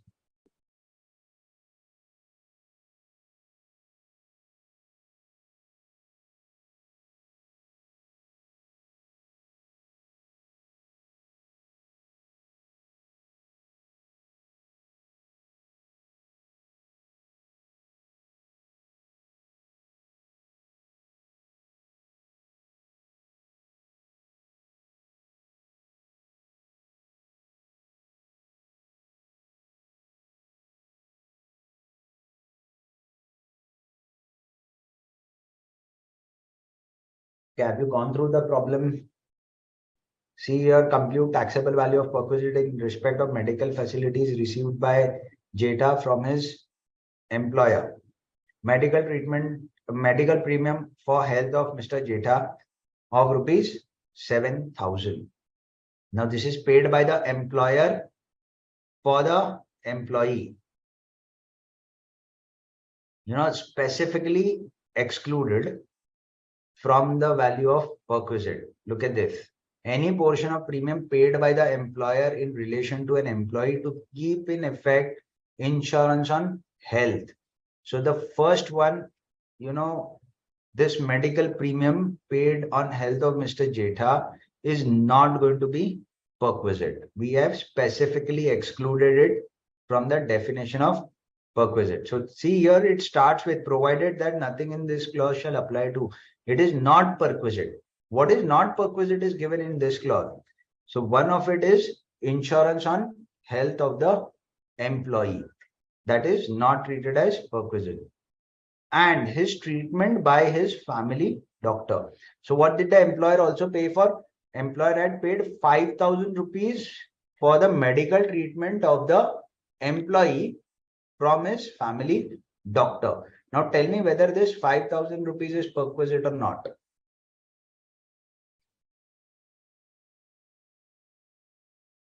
Okay, Roshita has come out with the final answer of 39,000. Just have a look at it. All right, Roshita. You're very close enough, I guess.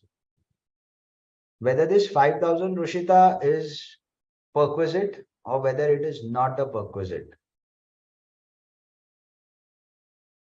5,000 for the treatment of the employee himself by the family doctor. So Bhumika says it is not a perquisite. Surat says yes, it is to be included in the perquisite of Jetha. Well, it is perquisite. Friends, this is perquisite. What is exempt is treatment in hospital owned by the employer himself or the government hospital or hospital which is approved for specified ailment. Here, family doctor is neither employer-owned facility, neither it's a government hospital, nor it is approved. And therefore, this 5,000 rupees is going to be perquisite. Wonderful. So a lot of you have said it is perquisite. Then, treatment of Mrs. Daya, wife of Jetha, in a government hospital of rupees 25,000. Now, we've already discussed it. This is not going to be perquisite. Then, treatment of Mr. Jayanti, grandfather. We are talking of somebody who's, probably not a family member.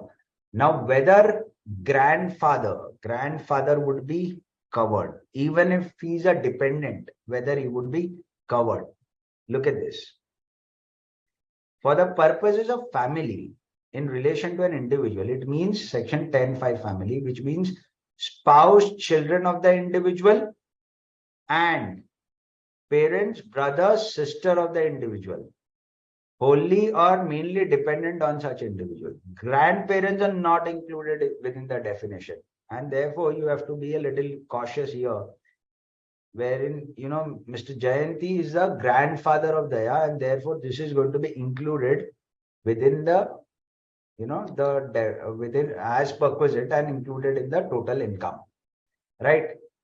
Then moving further, treatment of Mrs. Komal, mother, 68 years and dependent. So we know that, okay, years, age is irrelevant. Sorry. Age is irrelevant here. What is important is that the mother is dependent on the employee by family doctor. Now again, it is family doctor. Neither employer owned, nor it is government, nor it is specified, and therefore it is going to be included as perquisite. Then, treatment of Miss Babita, sister dependent, in a nursing home approved by the Commissioner of Income Tax, the Chief Commissioner of Income Tax. Now, this is going to be exempt. Dependent sister in an approved hospital to be exempted. Then, treatment of Mr. Tarak, brother, independent. Now, he is not dependent on Jetha, but still the employer has paid for his treatment. Now, this is going to be again taxable. So, we are going to tax this. Now, the final one. Mr. Champak, father. Father is a family member, and because he's a dependent, he's also covered. So treatment of Mr. Champak, father abroad. Now, abroad, there is a treatment of family member, right? 50,000 rupees is paid for the treatment, and expenses on staying abroad of the patient and the attendant was rupees 30,000, right? Was rupees 30,000. The limit prescribed by RBI is 75,000. Now, see, expenses on medical treatment abroad is exempt. Expenses on stay abroad is also exempt. Expenses on travel abroad is treated as perquisite only in case of high paid employee whose gross total income before including this perquisite exceeds 2 lakhs.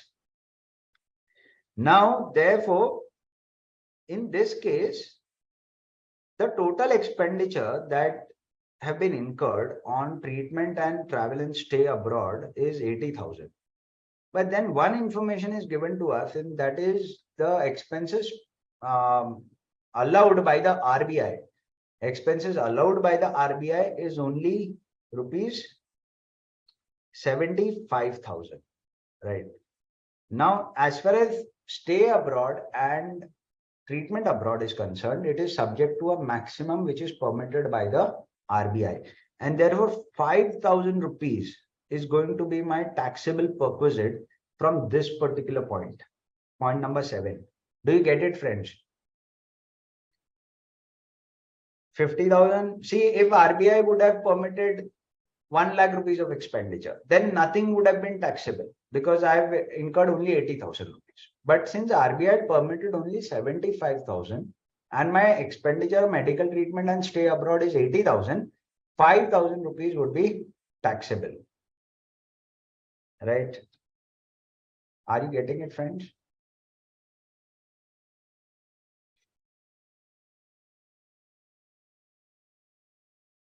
And that is how the perquisite goes. Okay. Do you get it, friends? Everybody? Nurse Babi, okay. Vaishali has a question. Ms. Babita, there is no prescribed disease and therefore it is not exempt. Well, it is not specified in the problem. You know, it is not. Sometimes you get a problem which is not very clear as to whether there is a specified disease or whether there is not a specified disease. So there could be times when you've got a problem and not all the information is clear. But then you know you will have to write a note to it. Here also she has a point. Vaishali has a point here that prescribed disease is not, whether Babita is suffering from a prescribed disease or not is not something very clear. But then you know you have got an item of adjustment wherein they say that it is approved by the Commissioner of Income Tax. Now, the very fact that it is approved and she is taking a treatment there, it would be for a specified disease. We could safely assume that. Your assumptions should be such that, you know, which should be in sync with the problem on hand. You cannot assume something which is not normal. Getting my point? So, here, therefore, I have specifically exempted this 3,000 rupees because it is a facility which is approved by Commissioner of Income Tax. You know, therefore, I guess some of you found out, you know, came out with 39,000 rupees of perquisite.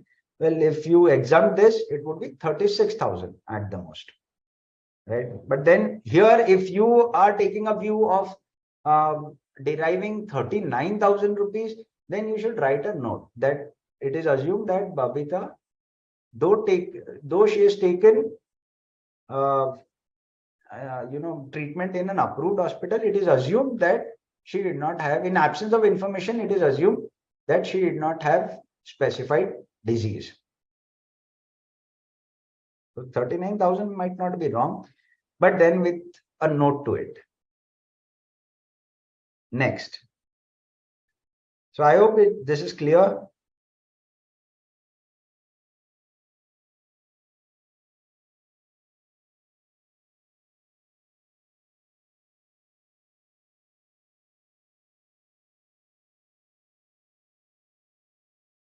So moving further, let's just go through what we have learned until now. We have got perquisites under section 17.2. We have seen rent-free accommodation. and concessional accommodation in clause I and double I. We have seen benefit or amenities provided to specified employee. We saw who were the specified employee. We took that Jeff Bezos multiple choice question. Then obligation of employee borne by the employer, taxable in all the cases, the 17 to IV. Similarly, life insurance premium paid by the employer on behalf of the employee is treated as perquisite under clause V. Then ESOPs is something that we saw. We started with a problem on ESOP today. Similarly, approved funds, we have discussed this. 7.5 lakh rupees of contribution of the employer to an approved fund. It could be in the nature of provident fund, it could be in the nature of superannuation fund. Approved fund up to rupees 7.5 lakh rupees, exempt employer's contribution beyond 7.5 lakh rupees. We did discuss we would have to tax not only the contribution but also the interest arising on that contribution, right? So we took up a problem in respect of provident fund contribution above 7.5 lakh rupees. Similarly, other fringe benefits, we have discussed all the other fringe benefits, like we just saw medical facilities, we saw the concessional loan, etc. So use of movable asset, transfer of movable assets. So all of them other fringe benefits which were prescribed. So these are perquisites under 17(2). We saw a few of the perquisites which are not taxable. So conveyance between home and office to be exempted, right? So even if it is provided in the car provided by the employer to the employee for commuting between home and office, not to be treated as perquisite. Similarly, EPF, NPS and ASF. EPF is Employees Provident Fund. NPS is NPS, it is not NFS. It is NPS. NPS is National Pension Scheme, and approved superannuation fund up to rupees 7.5 lakh rupees is totally entirely exempt. Medical treatment in own hospital, that is employee owned hospital, for the employee or any of his family member is exempt. Similarly, in other hospital, if it is government hospital or approved hospital, it is exempt. Again, approved hospitals for prescribed diseases. Prescribed diseases are Rule 3A diseases which are serious in nature. Then health insurance of employee and the family members, again exempt. Overseas expenditure on medical treatment, exempt, subject to maximum of permission given by the Reserve Bank of India. As far as travel and stay, travel abroad is concerned, for the patient and one attendant, it is excluded from perquisite only if the gross total income before inclusion is up to rupees 2 lakhs. Yes. So this is all about perquisite. Let's move on to the last topic. Okay, we have got deductions. Very briefly, we'll discuss deduction. Deduction is section 16 IA provides for standard deduction, a deduction of rupees 50,000 or the amount of salary whichever is less. So if salary of a particular individual is 30,000, now what is the deduction? It is going to be 30,000, restricted to 30,000. So you don't have a negative salary income. You'll always have a positive salary income. But if at all a person's salary is 70,000, 50,000 would be deducted and 20,000 rupees is going to be my income under the head of salaries. So a flat deduction of 50,000 is provided. Then entertainment allowance, it is exempt. It is deductible only in case of government employee. Not too much of a use in respect of entertainment allowance because available only to government employees. And maximum deduction is 1/5 of basic salary, 5,000 or 1/5 of basic. So you don't have to include DA or any other allowance. You got to keep it simple, 1/5 of basic or 5,000, whichever is less. That's all. Then you've got deduction for professional tax, tax on employment. Now, tax on employment is deductible to the extent paid by the assessee, whatever is actually paid by the assessee. Now, as per Article 276(2) of the Constitution, this tax on profession cannot be more than 2,500. So, state governments have the right to levy this tax. And in most of the states, no tax is levied under this head. However, there are certain states, like for instance, state of Maharashtra, Madhya Pradesh, we've got professional tax which is paid by the employee, and the maximum tax per annum is 2,500. So deduction usually doesn't exceed 2,500 under this particular clause, but then it could exceed. Why? Because payments of preceding year are, let's say, made during the current year. In that case, what would happen? Whatever is paid towards professional tax should be allowed as deduction. If you do not pay, in that case, well, nothing is going to be allowed as deduction. So if the employee does not pay professional tax, no deduction under 16(3), though the liability was there.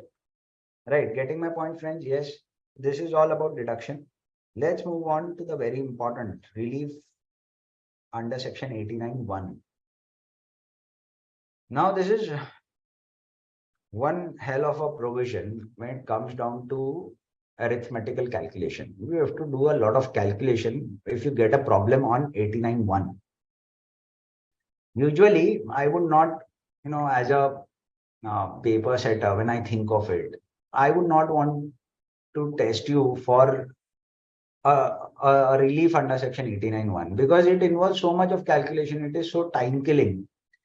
But then you need to understand the concept. If you understand the concept well, there could be a small problem and relatively simple problem that could come up on section 89(1). And see what it. Let's check what in reality is why we need this relief. Why do we at all need section 89(1)? See what happens. There is an employee. Now this employee is paying taxes on his salary. He's drawing salary year on year. I come to know that his immediately preceding year salary was 3 lakhs. And since it was below 5 lakhs, he took a rebate under section 87(a) and paid no tax. Although it was, above the basic exemption limit. But then during the financial year 2021, he did not pay any amount of tax up to rupees since his salary income was below 5 lakhs. Then during the current year, that is, let's say 22-23, during the current year, his salary income was 5 lakhs. Again, he was not required to pay any tax. But then what happened? He got arrears of 2 years old.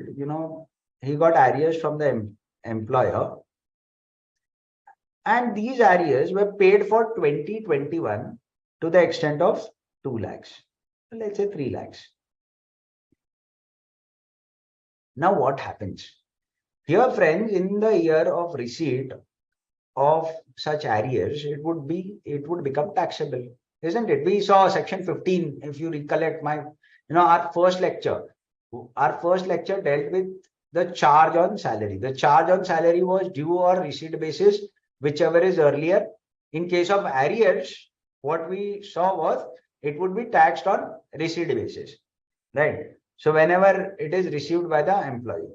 During the financial year 2022-23, this employee has received arrears of 2021. Let's say 2021.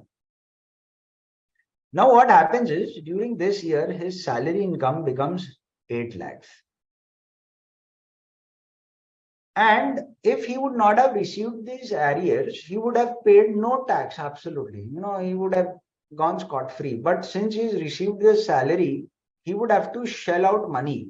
What is the tax that he will have to pay on 8 lakhs? On 3 lakhs, 20%, which would mean 60,000. 60,000 plus 12,500. So he ends up paying 72,500. Come on. This is so unreasonable. If I would not have got the arrears, I would have paid nothing. But then since I've got arrears, I'll have to pay 72,500. And therefore, there is a need for relief. Under 89.1, they say that you have received arrears during the current year, right? Had you received these arrears in the year to which these arrears relate. So now we know that the arrears relate to financial year 21-22. If this is something we know, my income for 2021, which was 3 lakh rupees, would have been 6 lakh rupees. Do you all agree with me? So 6 lakh रुपए होती मेरी income, 3 lakh rupees of salary which I have already offered, and now this arrears which pertain to 2021 received by me in 22-23,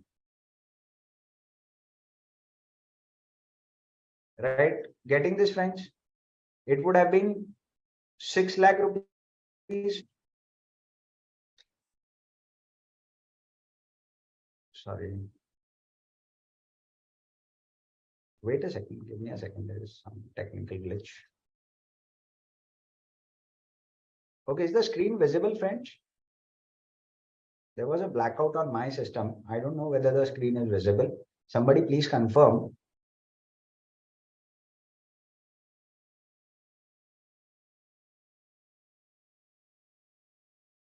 I guess it is visible. Okay. Yes. So 6 lakh rupees of income would have actually accrued had it not been arrears and had the arrears been paid in the year to which it relates.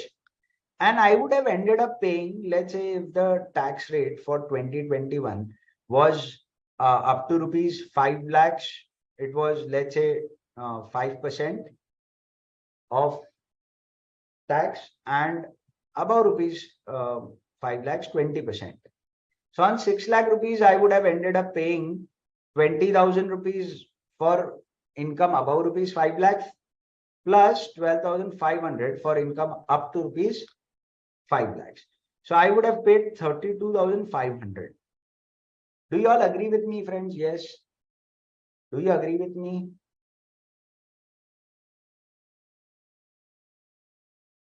See, since I have received 3 lakh rupees during the current year for 2021, I am required to pay 72,500.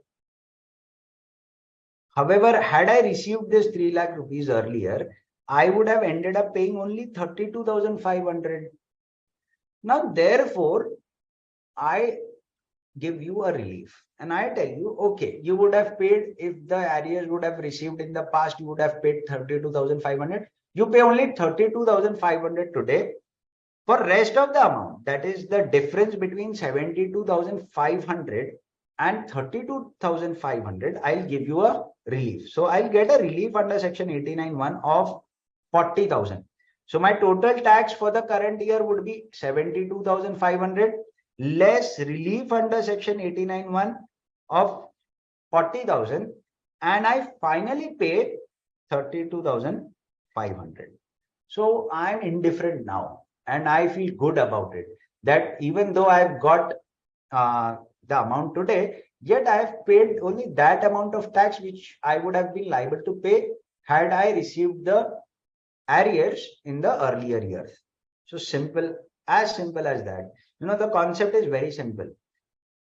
But it is simple when it comes down to only 2 years. Here I've given you an example that all the amount of arrears have been received only for 2021. But usually, arrears are received for couple of years. It could be 1920, it could be 1819, it could be 1718. So you receive arrears for a long period of time. If you receive it for a long period of time, you'll have to calculate tax for each of such year.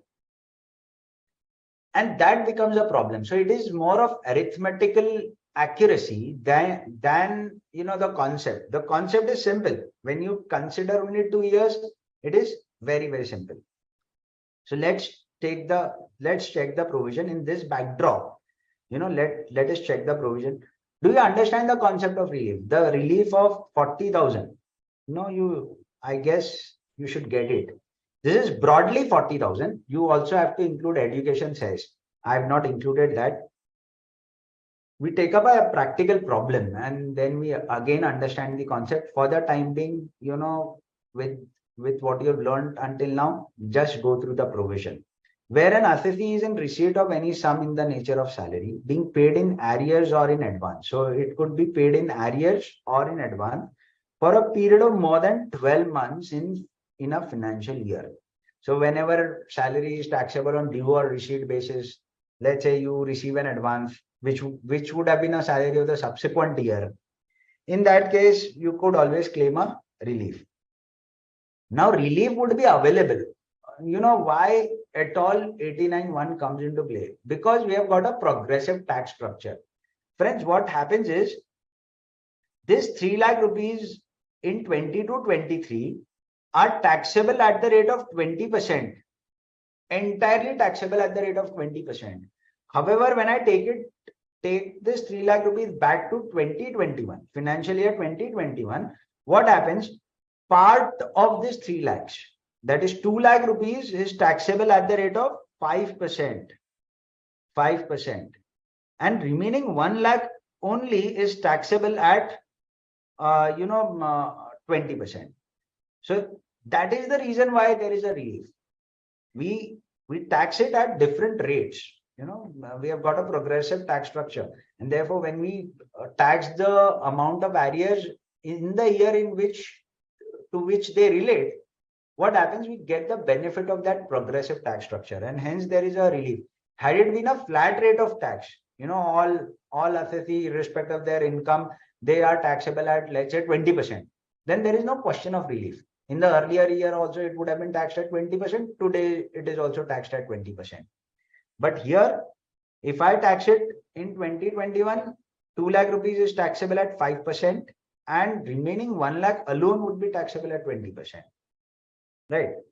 So, when the arrears are 12 months old, more than one financial year, relate to more than one financial year, or it is a case of profit in lieu of salary, like say gratuity, taxable gratuity or taxable commuted pension, which is profit in lieu of salary. Retirement benefits, we have seen retirement benefits, they relate to a considerably long period of time. Gratuity would be related to completed year of service. So a person might serve for maybe 35 years. Now that gratuity is received for past 35 years, isn't it? And therefore, I need to give some relief to the individual who have got salary for a considerably long period of time. Then, so where an assessee is in receipt of sum in the nature of salary, due to which his total income is assessed at a higher rate, due to which his total income is assessed at a higher rate. Here, in this example, my salary was only 5 lakh rupees. But since I had received arrears of 3 lakh rupees, my income was taxed at 20%. Had I not received the arrears, I would not have paid any tax then. And therefore, that I would be eligible for this relief. Now, relief as far as salary or family pension in arrears is concerned, it is governed by Rule 2. Rule 2 of Subrule 2 of Rule 21A. Now, how do you compute that? Similar to what we have discussed. We'll straight away take a problem and try and understand this. See here on your screen, Mr. Sushil. Mr. Sushil has a salary income of 10.20 lakhs. So he's got a salary income of 10,20,000. And he receives arrears of rupees 3,45,000 pertaining to 3 years starting from 2016, financial year 2016. He has got arrears of 3,45,000. What is the amount that he receives for 2016? See, look here. For 2016-17, he has received 1,03,000. For 2017-18, he has received how much? 1,17,000. And for 2018-19, he has received how much? He has received 1,25,000. This has resulted in a steep increase in the tax payable by him. His salary income was 10,20,000. In addition to that, now, so what is his total income excluding the amount of arrears? It is 10,20,000. Now, what has he received? He has received 3,45,000 as arrears. And because of receiving 3,45,000, his total income now is 13,65,000.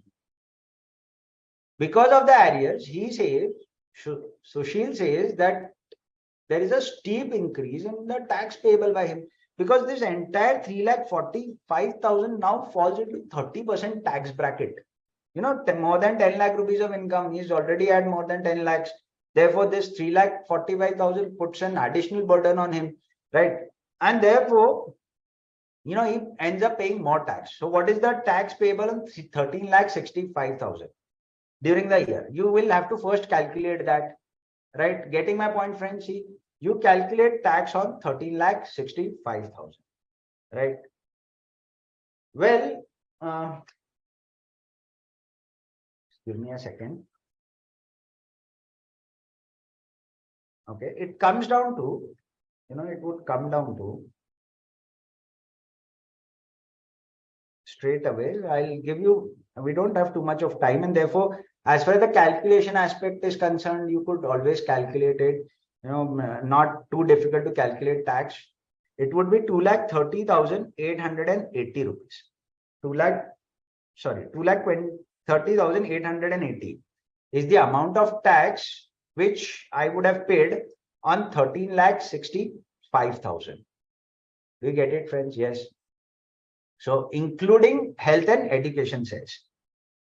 Now, had I not received the arrears, what I would have paid? I would have paid tax on only 10,20,000, right? I would not have paid tax on 13,65,000. Had I not received the arrears, I would have paid tax on 10,20,000, which comes down to 1,07,640.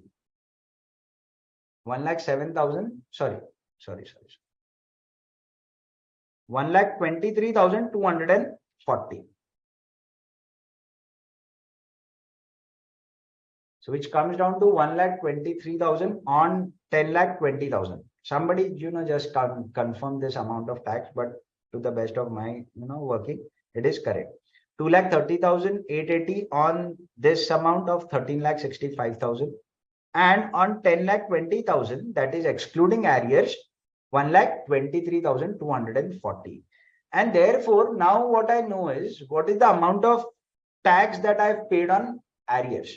I have paid 1,07,640 as tax on arrears. Now, had I received these arrears in those respective years, that is 2016, 2017, and 2018, I would have to pay some tax even in those years. So then now I'll have to calculate what is the amount of tax that I would have received in these 3 years.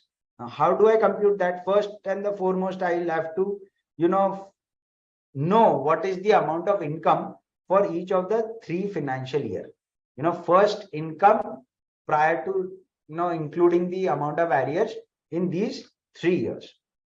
So I come to know that my income for 16-17, for financial year 16-17, was 7,10,000, excluding arrears. For 17-18, my income was 8,25,000, and 18-19, my income was 9,50,000. Now, if I include arrears of 1,03,000, 1,17,000, and 1,25,000, see here, I've got arrears of 1,03,000, which is related to, sorry, just a second. Just put everything on one screen. Okay.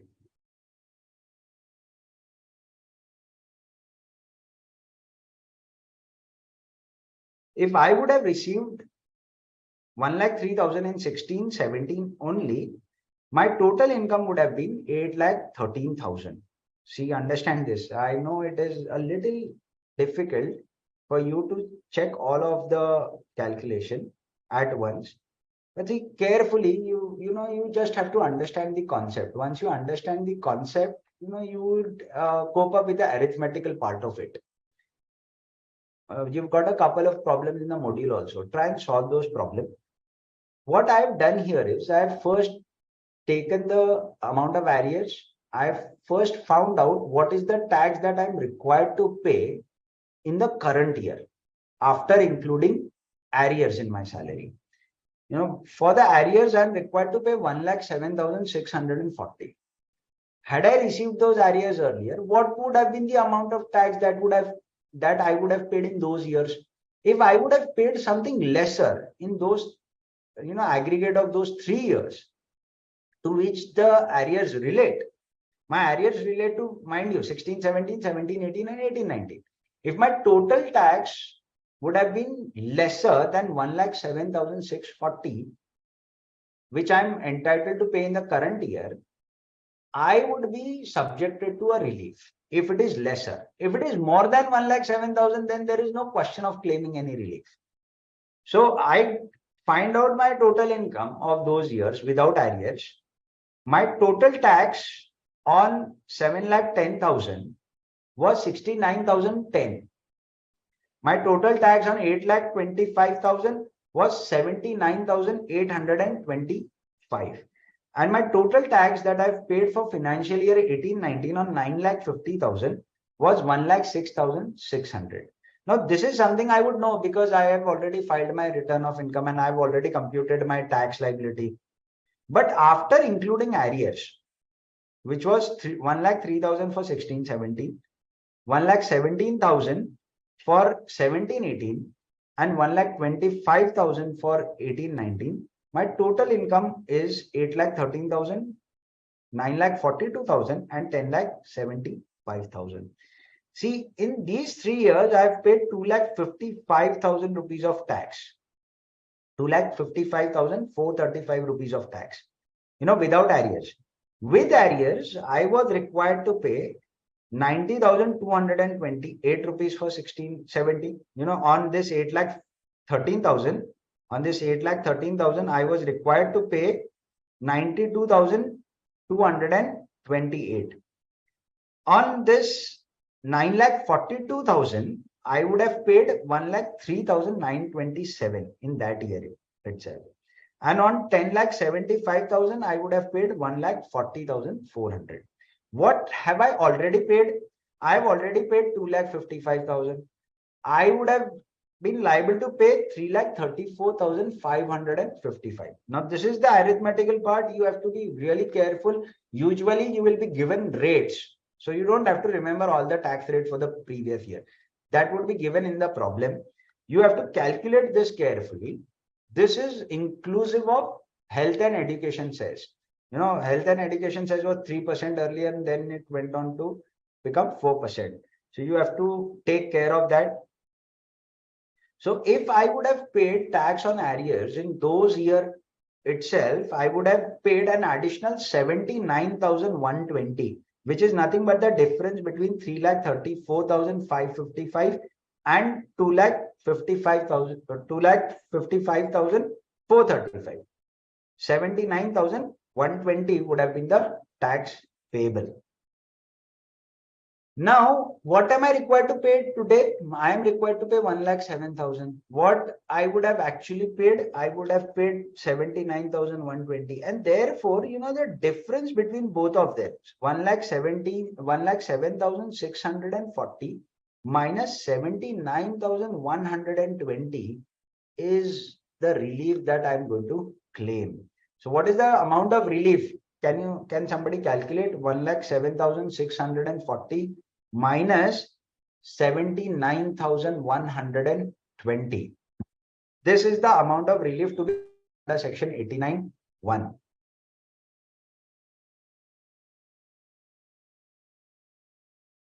Okay. What is the amount?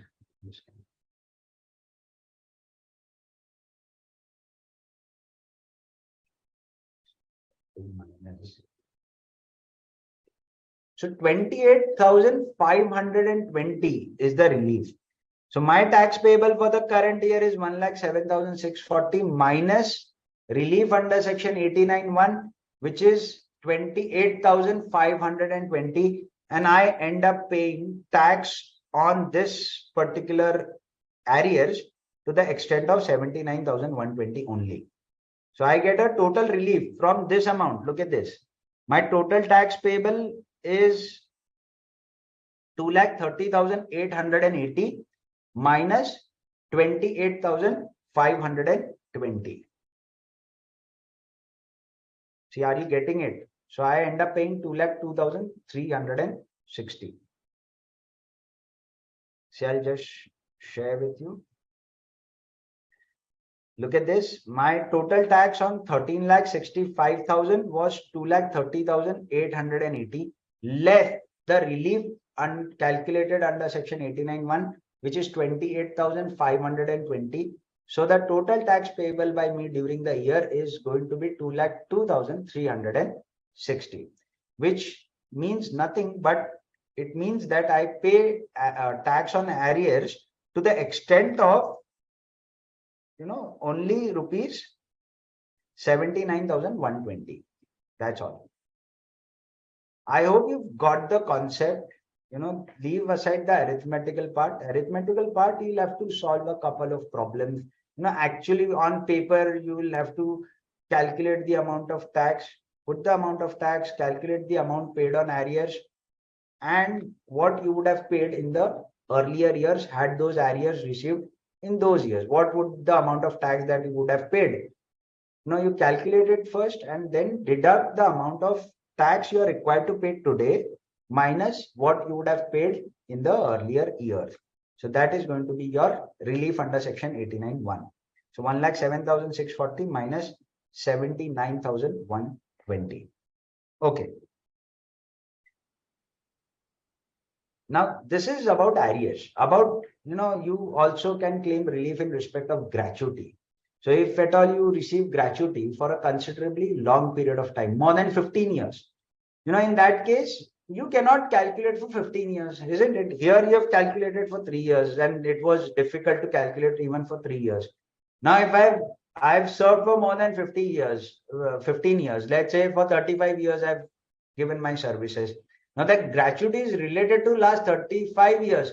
Now, should I be working, my tax working for 35 years? The answer is no.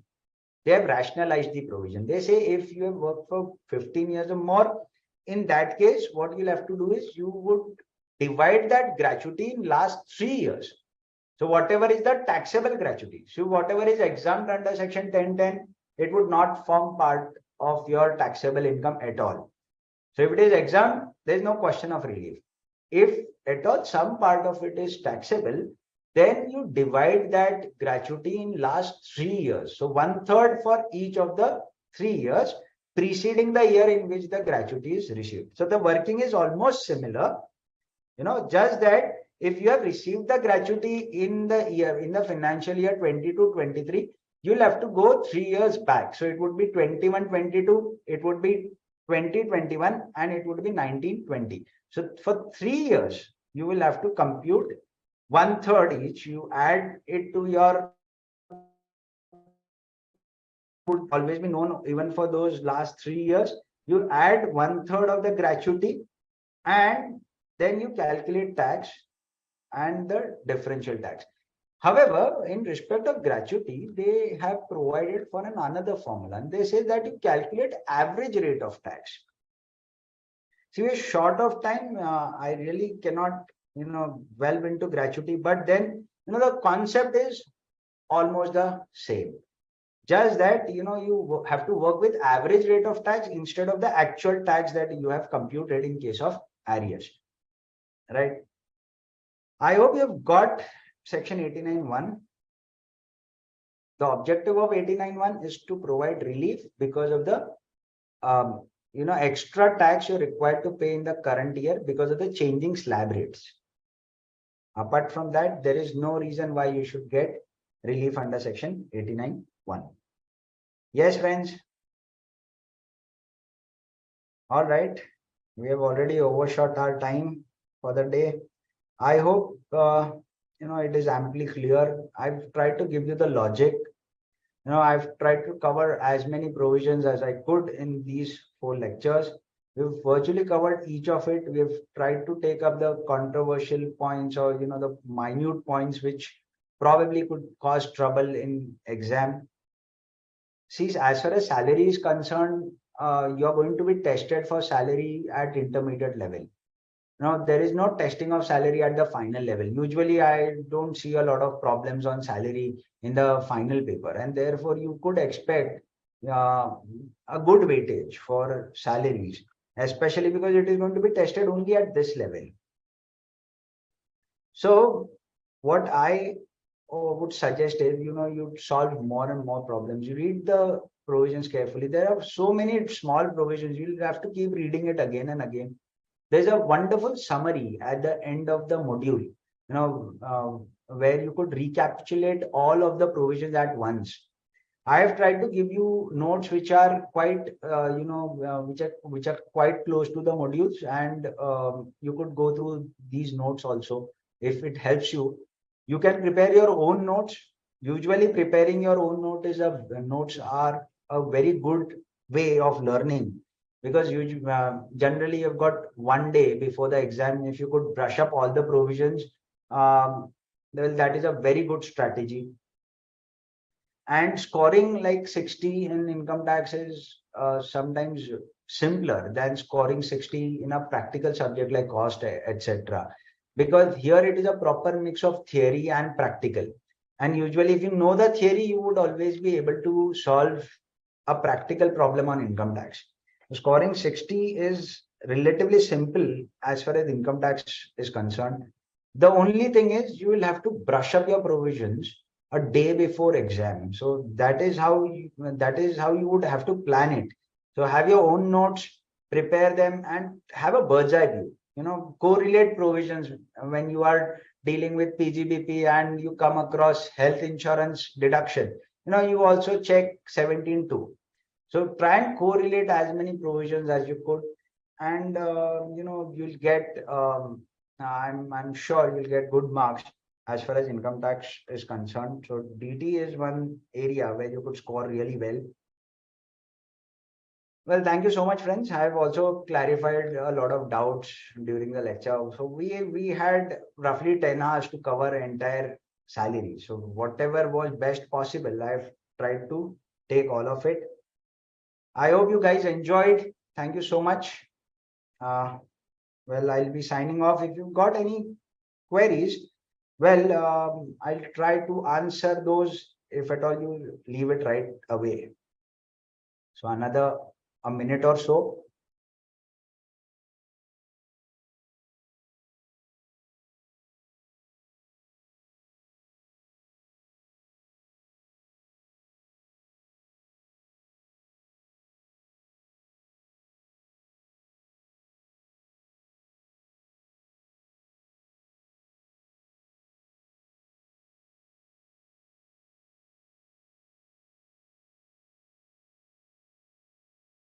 Okay.